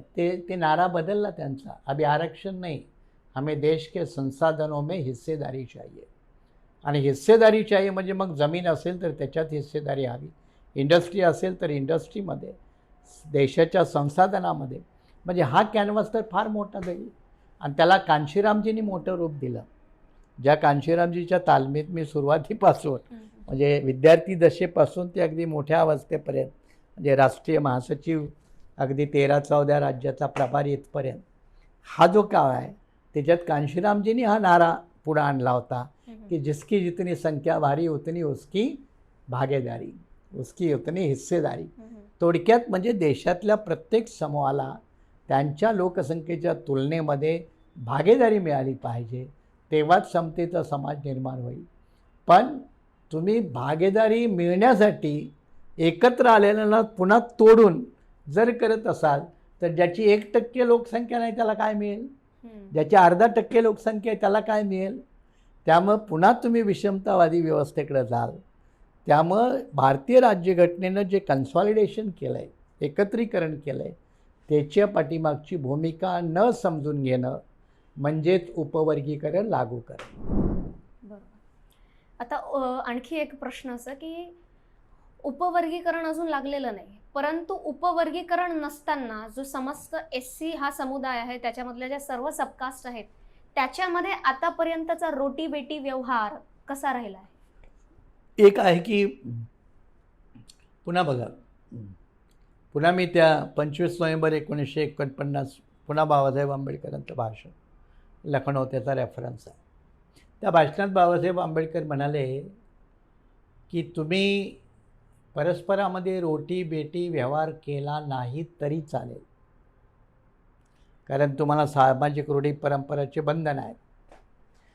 पण तुम्हाला संविधान जे अधिकार देईल ते मात्र टिकवण्यासाठी एकत्र आलं पाहिजे, त्याच्यासाठी पॉलिटिकल अलायन्स केला पाहिजे. 49ला म्हणाले. त्याच्यानंतर या महाराष्ट्रातल्या 59 जातीपैकी अनेक चर्मकारांनी बौद्ध धम्म घेतला आहे, अनेक मातंगांनी घेतला आहे. भटक्या विमुक्तामध्ये लक्ष्मण मानेसारखे लोक त्यांनी बौद्ध धम्म घेतला आहे. अगदी माळी समाजाच्या महिला म्हणजे जळगावच्याच आमच्या ज्या मुंबई विद्यापीठात प्राध्यापक आहेत महाजन, त्यांनीसुद्धा बौद्ध धम्म घेतला आहे. त्यामुळं आता बौद्ध धम्माकडे जाणारी वाटचाल आहे ती एक सांस्कृतिक बंड आहे. आणि त्या सांस्कृतिक बंडामध्ये काय आता फक्त बौद्धच येत आहेत असं नाही, इतरही समाजघटक येत आहेत. आणि बौद्ध ही खरं म्हणजे मानसिकता आहे, ही एक मेंटल स्टेटस आहे आणि त्याकडं सगळेच लोक जात आहेत. त्यामुळं ज्यांचं हे परिवर्तन घडलेलं आहे त्यांच्यामध्ये रोटी बेटी व्यवहाराचा काहीच प्रॉब्लेम नाही. रोटी व्यवहाराविषयी तर कुठेच आता अडचण नाही. हां, फक्त बेटी व्यवहारामध्ये अनेक ठिकाणी अजून अडचण आहे. एस सीमध्ये आहे, एस टीमध्ये आहे, OBCमध्ये आणि जनरलमध्ये पण आहे. म्हणजे एस सी एस टीमध्ये नाही म्हणून वरचे काय फार प्रोग्रेसिव्ह आहेत असं नाही. अगदी मराठा OBCसुद्धा नाही किंवा मराठा ब्राह्मण नाही किंवा देशस्थानी कोकणस्थ ब्राह्मणही नाही. त्यामुळं भारतीय समाजव्यवस्थेच्या जातीव्यवस्थेच्या अनेक बिमाऱ्या ज्या अजूनही शिल्लक आहेत त्यातली रोटीबेटी व्यवहारामध्ये अनेक बिमाऱ्या दिसतात. ती एस सीलाही त्याची लागण आहे, एस टीलाही. आता आपण असाच उल्लेख केला की मराठामध्ये सुद्धा जे जनरल मराठा आणि OBC मराठा मागे हे फार आरक्षण किंवा उपोषण हे सर्व करण्यात आले, परंतु आरक्षणासाठी बसलेलं असताना शाहू महाराज आपल्याला तिथे बघायला मिळत नाही. तिथे काही ठिकाणीच बाबासाहेबांचं आपल्याला उल्लेख मिळतो, तर बाबासाहेबांचे विचार देखील आपल्याला तिथे बघायला मिळत नाही. फुले नाही. हां, आणि जे सर्वात महत्त्वाचे आहेत महात्मा फुले देखील तिथे आपल्याला बघायला मिळत नाही. तर इवन मराठामध्ये सुद्धा हा असं आहे की 96 कोळी मराठा वेगळे, कुणबी वेगळे, मग ते भागाभागानुसार वेगळे आहेत. मराठवाडा वेगळा, त्यानंतर खानदेश म्हणजे वेगळा. तेच आपल्याला फडणवीस सरकारलाच विचारता येईल. 10% मराठ्यांना आरक्षण दिलंय, मग मराठ्यामध्ये वेगवेगळ्या पोट जाती आहेत, तुम्ही वाटाल का ते? बरोबर, तुम्हाला करता येईल का ते? शक्यच नाही. मग मराठ्यामध्ये सुद्धा बॅकवर्ड मराठा आहे ना. आहेत ना. म्हणजे महाराष्ट्रामध्ये आम्ही असं म्हणतो एक 250 ते 300 मराठी गब्बर घराणे आहेत जे राजकारणात आहेत, शाळा कॉलेज इंडस्ट्रीमध्ये आहेत. 90% मराठा तुम्हाला अगदी कमकुवत पण दिसतो ना. मग ते कमकुवत मराठ्याचं काय मग देणार आहे का तुम्ही? 10% महाराष्ट्रात दिलं आहे ना तुम्ही आरक्षण, सुप्रीम कोर्टानं नको म्हटलेलं असताना. मग द्या बघू, तुम्ही तिथे उपवर्गीकरण करू शकता. OBCचं केलं आहे त्याने. OBCचे 4 आहेत, म्हणजे DT NT, VJ-NT, forward OBC, backward OBC. OBCचं उपवर्गीकरण महाराष्ट्रातही आहे. मग जनरलचं उपवर्गीकरण कुठे आहे? ब्राह्मणामध्ये पण आहेत ना कनिष्ठ वरिष्ठ. त्याचं काय तुम्ही करणार? त्यामुळं उपवर्गीकरण is not a solution, it is a game played for petty politics. अत्यंत शूद्र आणि नीच लेवलच्या राजकारणाची ती खेळी आहे. तर मग त्याचबरोबर आपल्याला आणखी असं बघायला मिळतं की महार आणि मातंग या समाजांमध्ये सर्वात जास्त तेढ मातवण्याचा प्रयत्न केला जातोय. पण आणखी त्यात असं येऊन जातं की खरोखर मातंग समाज अजूनही पुढारलेला नाही. मातंग समाजामध्ये आपल्याला अनेक विषमतावादी घडामोडी बघायला मिळते. तर मग याच्यासाठी नेमकं जबाबदार कोण? आपण कुणाला दोष देऊ शकतो? काय आहे की दोष द्यायचंच म्हटलं तरी कुणालाही देता येईल. पहिल्यांदा महाराष्ट्रामध्ये मातंग समाज आत्तापर्यंत जवळजवळ 5 ते 5.5 लाख मातंगांनी बौद्ध धम्म घेतलेला आहे. तुम्ही त्यांना नाकारू शकत नाही. अण्णाभाऊ साठेंच्या माध्यमातून शेवटी का होईना डाव्या चळवळीकडून आंबेडकरी चळवळीकडं हीच योग्य दिशा हे त्यांनाही सांगावं लागलं, मांडावं लागलं. परिणामतः मातंग समाजामध्ये जो काही प्रबुद्ध वर्ग तयार झाला आहे त्याला कळतं आपले रस्ता कुठला आहे. त्यामुळे ते पारंपरिक रस्ता सोडत आहेत. जो पारंपरिक व्यवस्थेत अडकलेला जो मातंग आहे तो अजूनही हिंदू धर्माच्या चौकटीत आहे, कचाट्यात आहे. आणि त्यामुळे हिंदू धर्माचा पगडा त्याच्यावरती आहे. तो पगडा घट्ट करण्याचं काम BJP, RSS त्यांच्या अनेक संघटना वर्षानुवर्षे करत आहेत. त्याच्यातून मग 2-4 लोकांना आमदार, खासदार, मंत्री, संत्री बनवून त्यांची एक व्यवस्था पॅरलल स्वरूपाची उभी करत आहेत. त्यामुळं दोष कुणाला द्यायचा असं जर काही प्रश्न विचारला तर दोष सगळ्यांनाच देता येईल. ज्याने महाराष्ट्र घडवला त्या सगळ्यांनाच देता येईल. कारण तुम्ही महाराष्ट्र घडवला तेव्हा तुम्ही मातंगाला विसरला, चर्मकाराला विसरला, ढोराला विसरला असं सहज म्हणता येईल. पण ती एकट्याची व्यवस्था तशी नसते. सरकार हे एक प्रातिनिधिक आहे.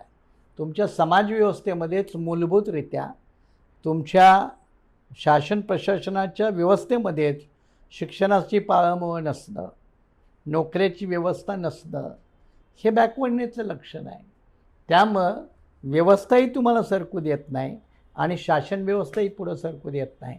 तेव्हा दोन्हीच्या विरोधात लढण्याशिवाय मार्ग नसतो. त्यामुळे दोष जर कुणाला द्यायचा असेल तर समाज व्यवस्था आणि शासन व्यवस्था या जबाबदार. बरोबर.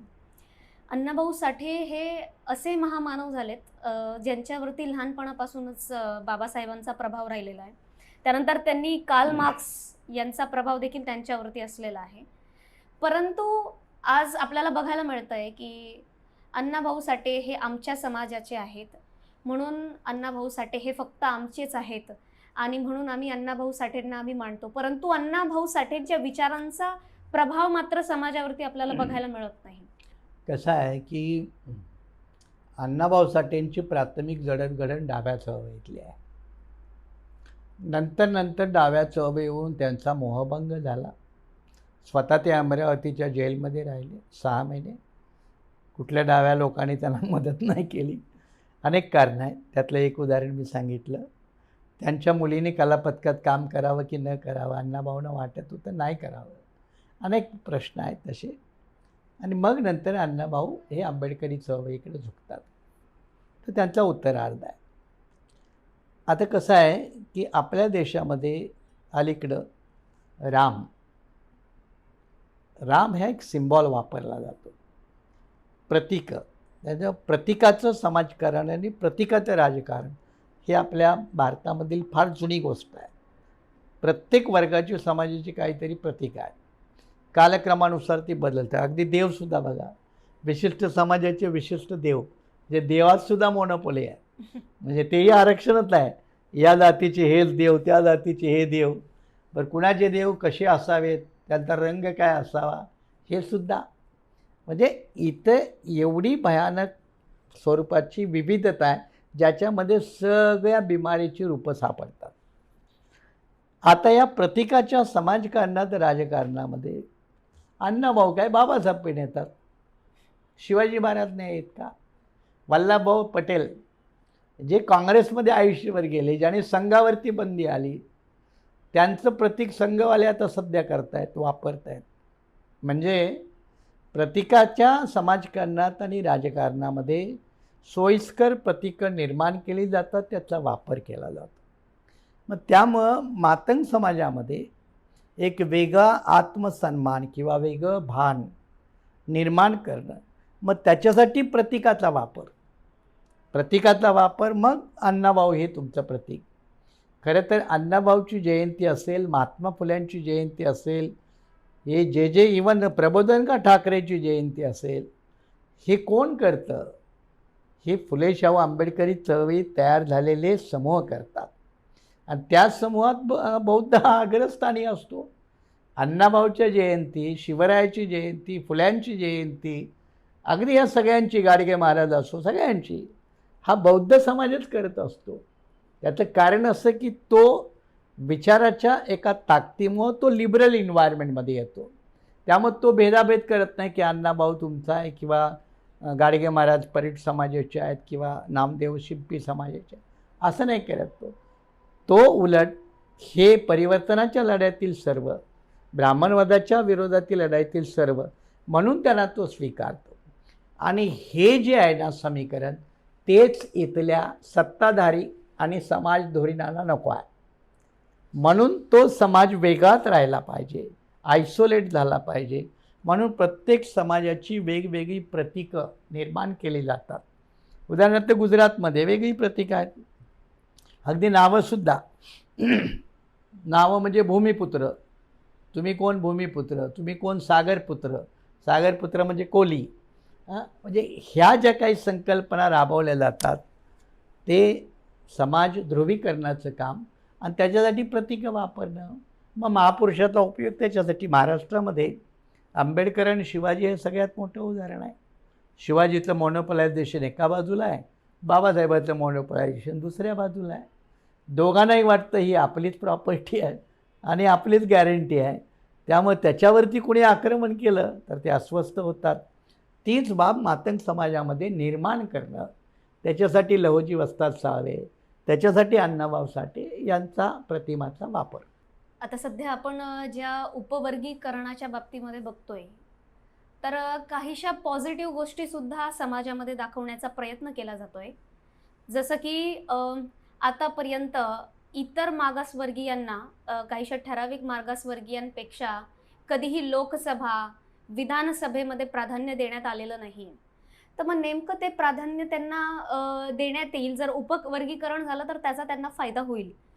किंवा आणखी एक बाब की जे गरीब आहेत, जसे की जी 2024 मध्ये जो सुप्रीम कोर्ट यांनी जो निवाळा दिला त्याच्यामध्ये 6:1 अशा रेशिओने ते जजमेंट देण्यात आलं. त्यावेळेला गवई जे आहे जस्टिस गवई ते त्यात म्हणालेत की जर क्रिमिलेअर हे ऑप्शन जर आपण SC कॅटेगरीमध्ये आणलं तर ते जे गरीब जनता आहे किंवा जी गरीब इतर मागासवर्गीय आहेत ज्यांना चान्स मिळत नाहीये त्यांना त्याचा चान्स मिळेल किंवा त्याला ते उपयुक्त ठरेल शिक्षणासाठी. पहिल्यांदा हा जो 1 ऑगस्ट 2025चा सुप्रीम कोर्टाचा जो निर्णय आहे तो 6-1 आहे आणि त्यातल्या जस्टिस बेला त्रिवेदी ज्या ब्राह्मण समुदायातून येतात त्यांचं जजमेंट हे कॉन्स्टिट्यूशनच्या कन्सेप्टनुसार आहे, मोस्ट लॉजिकल आहे.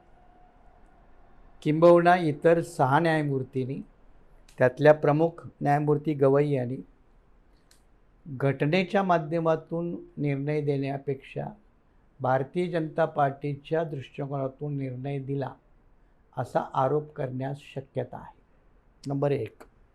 नंबर 2, या निर्णयाच्या अगोदर 2005चा सुप्रीम कोर्टाचा चिन्नया नावाचा निर्णय आहे. त्या निर्णयामध्ये 5 न्यायमूर्तींनी म्हटलं SCचं उपवर्गीकरण करता येत नाही, असं करणं घटनेशी विसंगत आहे. मग 2005 ते 2024 असं काय घडलं की आपल्याला रिव्हर्स जावं लागलं. 2005च्या अगोदर 1992 मगाशी मी मंडल जजमेंटचा रेफरन्स केला. मंडल जजमेंटमध्ये 9 खंडपीठाचं आहे, 9 न्यायमूर्तीचं खंडपीठ आहे आणि ते 9 न्यायमूर्ती असं म्हणाले की SCचं तुम्हाला उपवर्गीकरण करता येत नाही. खरं म्हणजे या 9 न्यायमूर्तीचा निकाल गवईचं खंडपीठ कितीचं आहे? 7चं आहे. त्याच्यावर बंधनकारक आहे. मग सुप्रीम कोर्टानं तो निर्णयच कसा दिला हा एक महत्त्वाचा कायदेशीर घटनात्मक प्रश्न आहे. परंतु जरी हा प्रश्न ठेवला तरी देखील सुप्रीम कोर्टाने निर्णय दिला की त्याचं कायद्यात रूपांतर होतं. आता तो कायदा आहेच. आता जे म्हटलं गेलं आहे, हा जो निकाल दिला 25ला 1 ऑगस्टला, त्यात सुप्रीम कोर्टानं म्हटलं आहे की हे उपवर्गीकरण राजकीय आरक्षणाला लागू नाही. त्यामुळं तुमचं लोकल बॉडी, असेंब्ली, पार्लमेंट इथं ते लागू नाही. त्यामुळं तिथं उपवर्गीकरणाचा प्रश्न नाही. आता तिथं ह्यांनी का नाही म्हटलं याचं काही कारण दिलेलं नाही. उलट त्यांनी तेही करायला पाहिजे होतं पण ते नाही दिलेलं. दुसरी गोष्ट त्यांनी काय म्हटलं आहे की SCला सुद्धा क्रिमिलेअर लावा. खरं म्हणजे या ठिकाणी आत्तापर्यंत क्रिमिलेअर लावा असं अनेक निर्णयात म्हटलं पण लावलेलं नाही. असो ते सजेशन आहे, तो निर्णय नाही, जजमेंट नाही, इट इज द रिकमेंडेशन. आणि त्यामुळं क्रिमिलेअरची अट जी सध्या OBC पुरती मर्यादित आहे ती SCला लावा. SCला जे OBCचं आरक्षण वेगळ्या कॅटेगरीचं आहे ते फक्त बॅकवर्डनेसच्या आधारावर आहे. SCचं आरक्षण आहे ते backwardness plus caste and untouchability. OBCला अनटचॅबिलिटी फॅक्टर नाही, SCला अनटचॅबिलिटी फॅक्टर आहे. त्यामुळं OBCच्या आरक्षणाचा आधार हा वेगळा आहे, SCच्या आरक्षणाचा आधार हा वेगळा आहे. त्यामुळं OBCचं आरक्षण हे 340 कलम जर सोडलं तर ते घटनात्मक नाही, त्याला कायदेशीर. SC ST आरक्षण हे घटनात्मक, कारण 15 आणि 16 जी कलमं आहेत ती घटनेमध्ये अंतर्भूत आहेत. त्यामुळे त्याला घटनात्मक आरक्षण म्हणतात. VJNT DTNTचं महाराष्ट्रातलं आरक्षण त्याला कायदेशीर आरक्षण म्हणतात, घटनात्मक नाही. म्हणून जो मूळ SCचा जो क्रायटेरिया आहे तो जात आणि जात व्यवस्थेचे बळी, अस्पृश्यतेचे बळी. म्हणून फक्त बॅकवर्डनेस नाही, बॅकवर्डनेस हा क्रायटेरिया फक्त OBCमध्ये आहे. त्यामुळं parameter for OBC different, parameter for SC ST different. आणि इथंच गवईचं जे रिकमेंडेशन आहे क्रिमिलेअर लावा त्याच्यातलं तोकडं पण दिसतं आहे. आरक्षणाची सोशोलॉजी, आरक्षणातलं ज्युरिस्प्रुडन्स हे समजून घेण्यामध्ये गवई आणि इतर न्यायमूर्ती महोदय कमी पडले. त्यांना ते ग्रास्पिंगच झालेलं नाही आणि त्यामुळं त्यांनी क्रिमिलियर लागू करा अशा प्रकारची सूचना करून सामाजिक शैक्षणिक मागासल्याच्या सोबत एक आता आर्थिक मागासलेपण हा निकष आणला. जर आर्थिक मागासलेपण जर निकष आणला तुम्ही, तर EWSचं तुम्ही आरक्षण कसं जस्टिफाय कराल? मग EWSला कसं जस्टिफाय कराल? मग त्यालाही सुप्रीम कोर्टनं जस्टिफाय केलं. मग तो परस्पर विसंवाद नाही का? आता मी जेव्हा परस्पर विसंवाद म्हणतो त्याला हे नीट समजून घ्या. EWS आरक्षणची मर्यादा किती आहे? तुमची इन्कमची 8 लाख. SC स्कॉलरशिपला मर्यादा किती आहे? 2.5 लाख. म्हणजे 2.5 लाख असेल तरी तुम्हाला स्कॉलरशिप मिळणार. 2.5 लाखाच्या वरती गेलं तर इथं 8 लाखाची मर्यादा चालते. OBCलाही चालते, EWSलाही चालते. पुढं EWSमध्ये तुम्ही काय म्हणता? EWSचं मेडिकल, इंजिनिअरिंग वगैरे संस्थाचं ॲडमिशन तुम्हाला घेता येईल केव्हा? तुमचं आर्थिक उत्पन्न 8 लाखाच्या खाली असेल तेव्हा. मग तुम्ही देता प्रवेश ना? मग प्रवेश देता तर मेडिकलला 1 वर्षाची फी किती आहे? 1 वर्षाची मेडिकलची फी किती आहे? 7 वर्षाचा कोर्स जर धरला तर 1 वर्षाची 20 ते 25 लाख फी आहे. मग तुमची इन्कम लिमिट काय आहे? 8 लाख.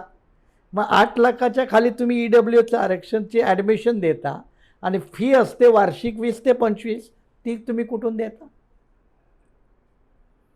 म्हणजे EWSच्या नावाखाली तुम्ही एक बोगस व्यवस्था तयार केली. आता त्याचाच आधार घेऊन तुम्ही SCमध्ये तशी व्यवस्था निर्माण करायची का? तेही SCच्या आरक्षणाचा मूळ आधार कास्ट अँड अनटचॅबिलिटी याला बाजूला ठेवून, तर हे शहाणपणाचं नाही, संयुक्तपणाचं नाही. हा SCमधल्या तुम्हाला काही जाती वगळायचं असेल तर आणखीन काहीतरी नवीन कारणं शोधा, काही नवीन रॅशनल शोधा. हे रॅशनल नाही, सुसंगत नाही. सध्याच्या चर्चेमध्ये सोशल मीडिया म्हणा किंवा काही म्हणा, सवर्णीयांमध्ये काहीशे वाक्य प्रचलित आहेत की अरे ये तो आरक्षण वाले आ गए, अभी जाओ उधर भी आरक्षण मागो, तुम्ही US ला शिकता आहे, तुम्ही कुठे शिकताय, तुम्ही स्वबळावरती नाही, हे तर आरक्षणाचीच पिलावळ आहे. असे याच्यापेक्षाही वाईट परिस्थितीचे किंवा आरक्षणाच्या बाबतीमध्ये मागासवर्गीयांनी आरक्षणाचा उपयोग घेऊन शिक्षण केलं, याच्यासाठी थोडक्यात आपण काय सांगू शकाल? काय मी म्हटलं ना की पूर्वी आरक्षण वरच्या वर्गासाठी होतं, त्यावेळेला चांगलं होतं. जेव्हा ते खालच्या वर्गासाठी आलं तेव्हा ते वाईट. ज्याने आणलं ते वाईट. मग फुले वाईट, शाहू वाईट, आंबेडकर वाईट. फुले माळी तोही वाईट, शाहू मराठा तेही वाईट, बाबासाहेब आंबेडकर तर दलितच आहे त्यामुळं वाईट असणारच. त्यामुळं आरक्षण व्यवस्था जोपर्यंत आमच्या बाजूची होती तोपर्यंत सगळं ठीक होतं, सोने की चिडिया. आणि आमच्या बाजूचं नाही गेलं की सगळं खराब. मग आरक्षणाचे लाभार्थी आहेत त्यांना सरकारी जावई म्हणणं, मेरिटलेस म्हणणं वगैरे वगैरे ते सगळं आलं. ते एका अर्थानं जे मनामध्ये जे काही प्रचंड मोठा असंतोष असतो तो वेगवेगळ्या रूपाने बाहेर पडतो. तो मंडल आयोगाच्या वेळेला बाहेर वेगळ्या पद्धतीने पडला, SC STच्या आरक्षणाच्या पद्धतीने तो वेगळ्या पद्धतीनं बाहेर पडतो. आता STचं डिलिस्टिंग करावं म्हणजे आतापर्यंत ST कोणत्याही धर्माचा जरी असेल तरी तो ST म्हणून राहतो. आता वर्तमान सरकार, केंद्र सरकार, BJP सरकार ज्या आदिवासींनी कोणताही इतर धर्म घेतलेला आहे त्यांना आदिवासी लिस्टमधून बाहेर काढणार आहे. मग हिंदू पण आहेत आदिवासी, त्यांना पण बाहेर काढा ना. मेजॉरिटी हिंदूच आहेत. आपल्या महाराष्ट्रातले बहुतेक आदिवासी जे आहेत त्यांच्या दाखल्यावरती हिंदू आदिवासी किंवा हिंदू हा शब्द प्रयोग आहे. मग तेही धर्मांतर आहे, कारण आदिवासीचा निसर्गपूजक आहे, त्याचा स्वतःचा धर्म नाही आहे. मग हे डिलिस्टिंगच्या नावाखाली आदिवासीच्या विरोधात पण ते एक प्रचंड मोठा असंतोष आहे. आणि SC पुन्हा मी सांगतो, SCच्या विरोधात असण्याच्या पाठीमागचं कारण SCमध्ये विशिष्ट वर्ग समूहाने व्यवस्थेच्या विरोधात लढणारे फुले शाहू आंबेडकर यांना साथ दिली. त्यांच्या विरोधात एक प्रचंड असंतोष पिढ्यानपिढ्या आहे. तो पुढच्या पिढ्यात जाईल त्याची एक सिस्टमॅटिक व्यवस्था आहे. आणि मग त्या फुले शाहू आंबेडकरी वर्गाला सोशली आयसोलेट कसं करता येईल, वेगळं कसं पाडता येईल, अशी एक व्यवस्था आहे. आणि मग त्यासाठी इतर जाती समूहाच्या मनामध्ये त्या वर्गाच्या बाबतीत द्वेष पैदा करणं, मत्सर पैदा करणं ही हत्यारं म्हणून वापरली जातात.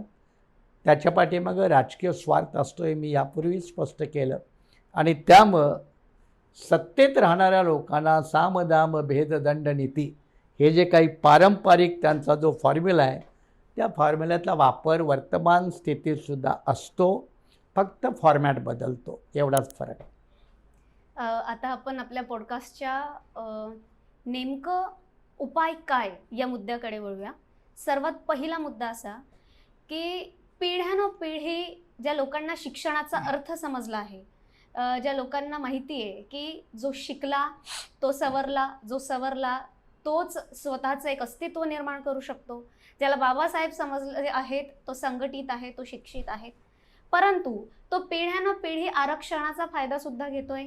तो शिकला, त्याला असं वाटतं की नाही माझी पुढची पिढी सुद्धा शिकलीच पाहिजे, तर तो देखील त्या आरक्षणाचा फायदा घेतोय. पण त्याच जागेवरती मी आज अनेक लोकांना ज्या वेळेला बघते, खाटीक समाज असेल, मातंग असेल, चांभार असेल किंवा त्याच्यापेक्षाही आणखी बाकीचे समाज असेल, मी त्यांना जर विचारलं अरे बाबा तुम्ही आरक्षणाचं SC कॅटेगरीमध्ये येता ना, काय SC मध्ये आम्ही येता, अरे आम्ही SC नाही, तर SC मध्ये तर बौद्ध येतात, मग त्यांना त्या आरक्षणाचा फायदा होत नाहीये.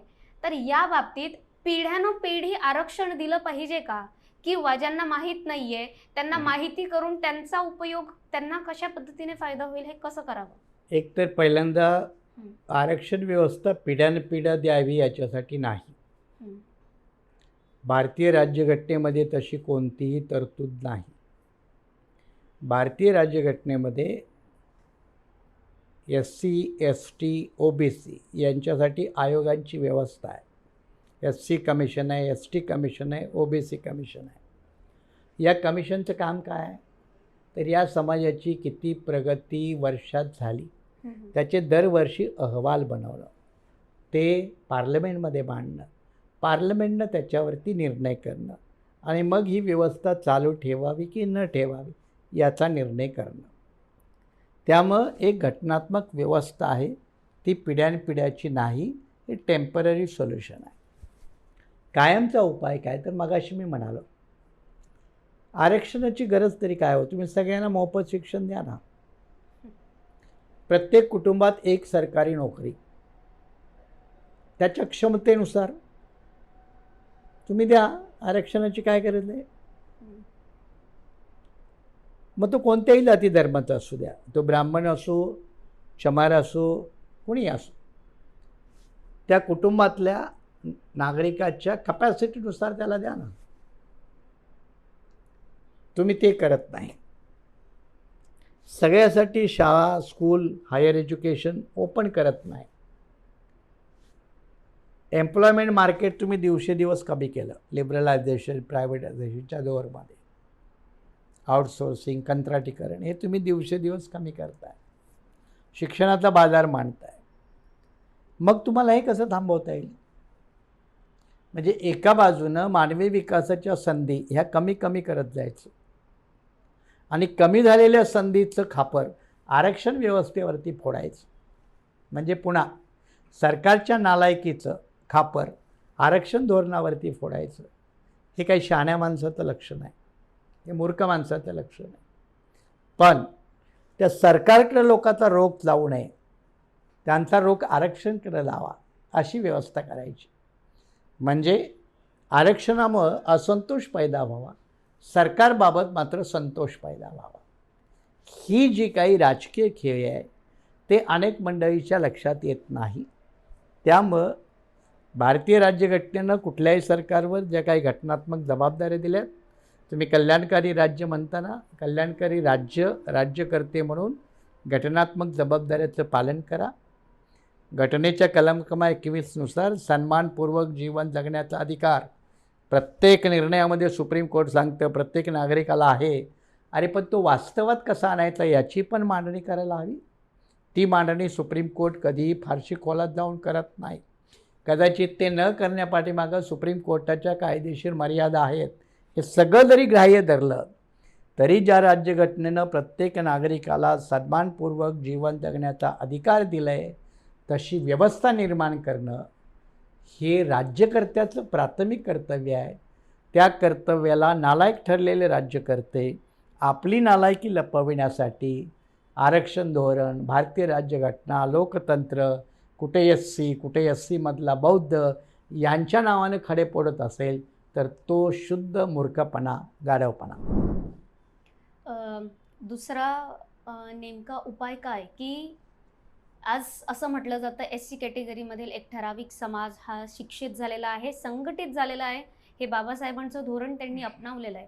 परंतु इतर मागासवर्गीय समाज आजही पुढारलेले नाहीत. ना ते राजकारणामध्ये आहेत, ना ते चळवळीमध्ये आहेत, ना ते शिक्षणामध्ये आहेत. फार कमीत कमी ज्यांनी बाबासाहेबांना स्वीकारलं आहे असे आहेत. परंतु त्यांच्यासाठी उपाय काय जर त्यांना सुद्धा या प्रवाहात यायचं असेल? नाही, मी मगाशी म्हटलं एक उपाय आहे की सर्वांसाठी सर्व ॲव्हेन्यूज, मार्ग खुले केले तर काही प्रॉब्लेम नाही. जर होत नाही तर ज्या मार्गानं मी पुढे गेलो, तुम्ही पुढे गेला, तो मार्ग इतरांनी स्वीकारला पाहिजे.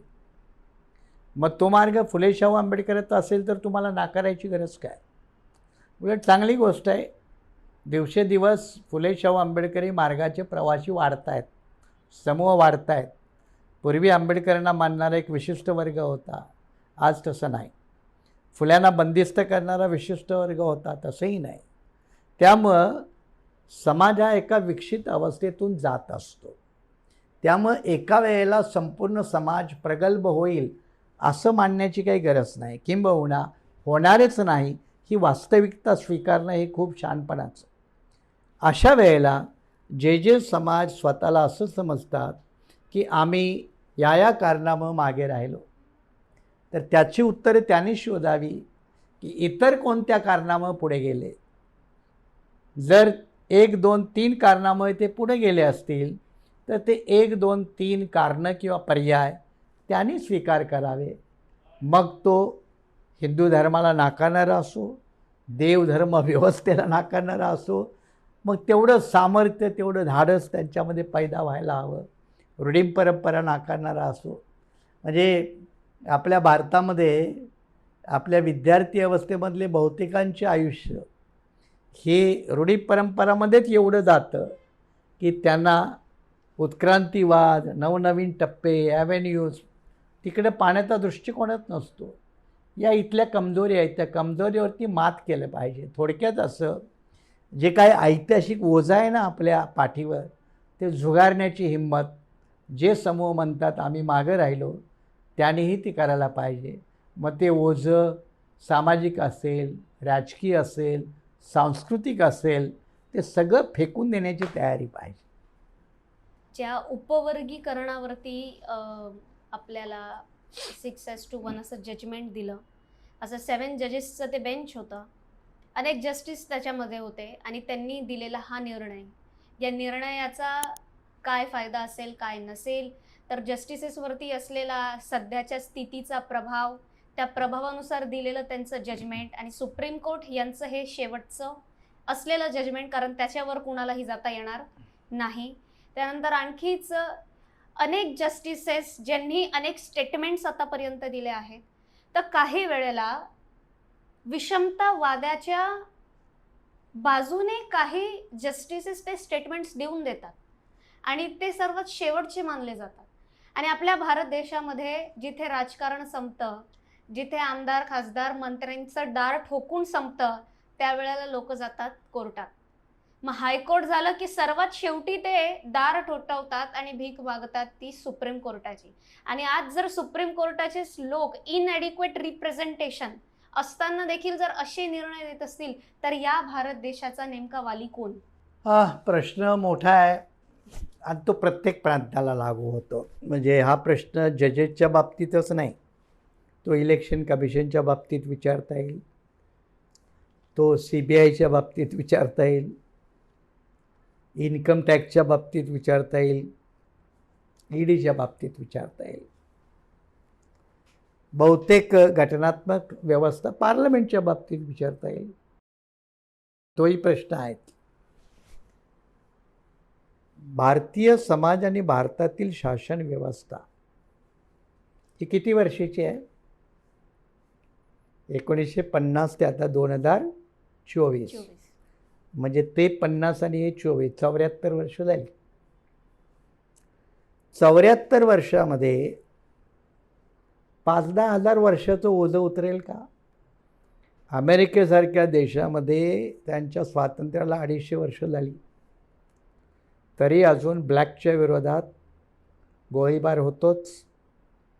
कुठला तरी पोलीस अधिकारी एखाद्या ब्लॅक माणसाला त्याच्या नरडिलावरती गुडघा टेकून त्याची मृत्यू करतोच.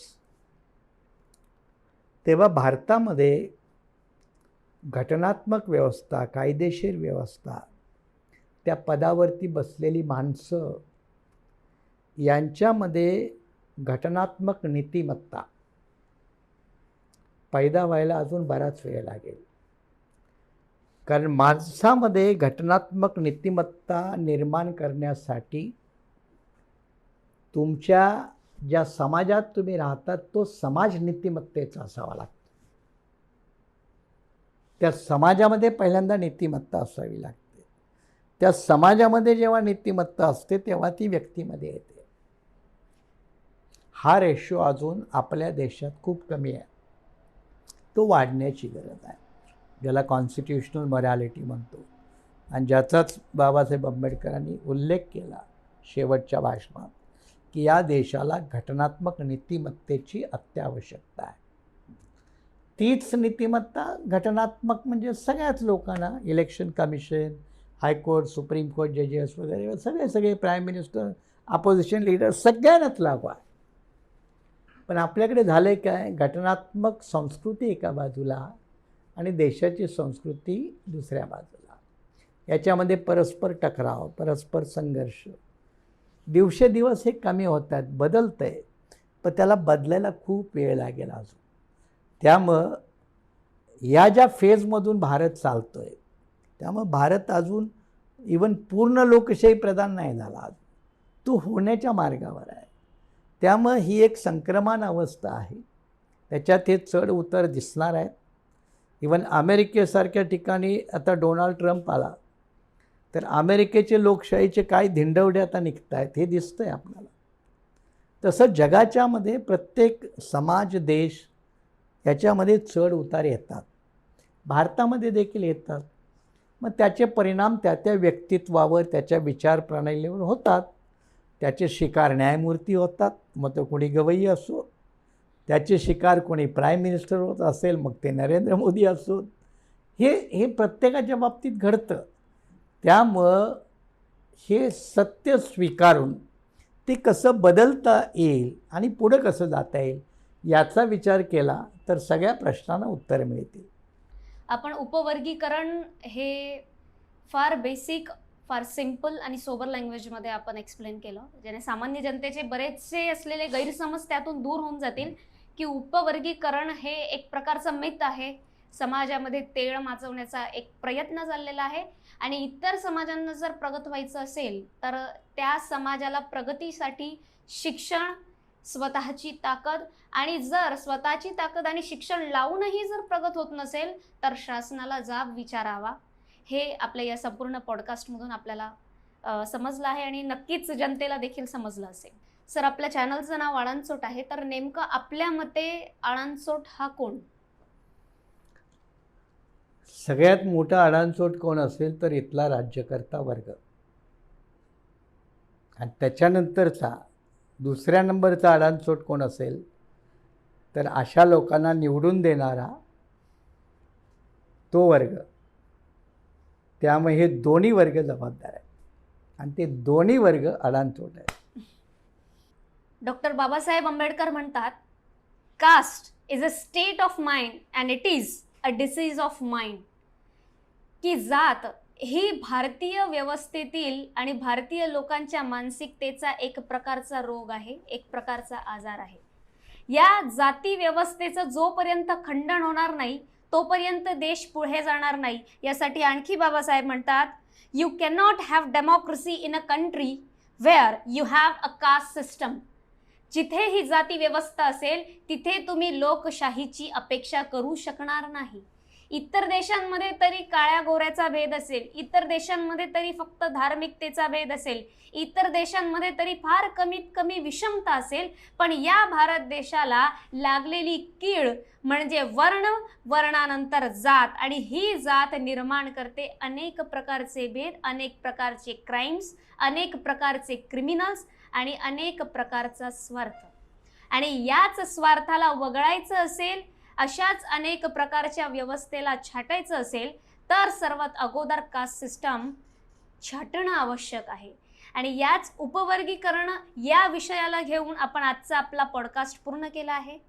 पुनश्च एक वेळेस आपलं चॅनल म्हणजे आळांचोट, ज्याच्यामध्ये आपण काय करतो तर प्रश्न जे तुम्हाला दिशा दाखवतात आणि उत्तर जे समाजाला आरसा दाखवतात, आणि अशाच प्रकारचे पॉडकास्ट आपण तुमच्यासाठी घेऊन घेणार आहोत. आणखी पॉडकास्ट ऐकण्यासाठी तुम्हाला कोणत्या प्रकारचे पॉडकास्ट हवे आहेत नक्की तुम्ही कॉमेंट सेक्शनमध्ये सांगा. आम्हाला सबस्क्राईब करा. नमस्कार.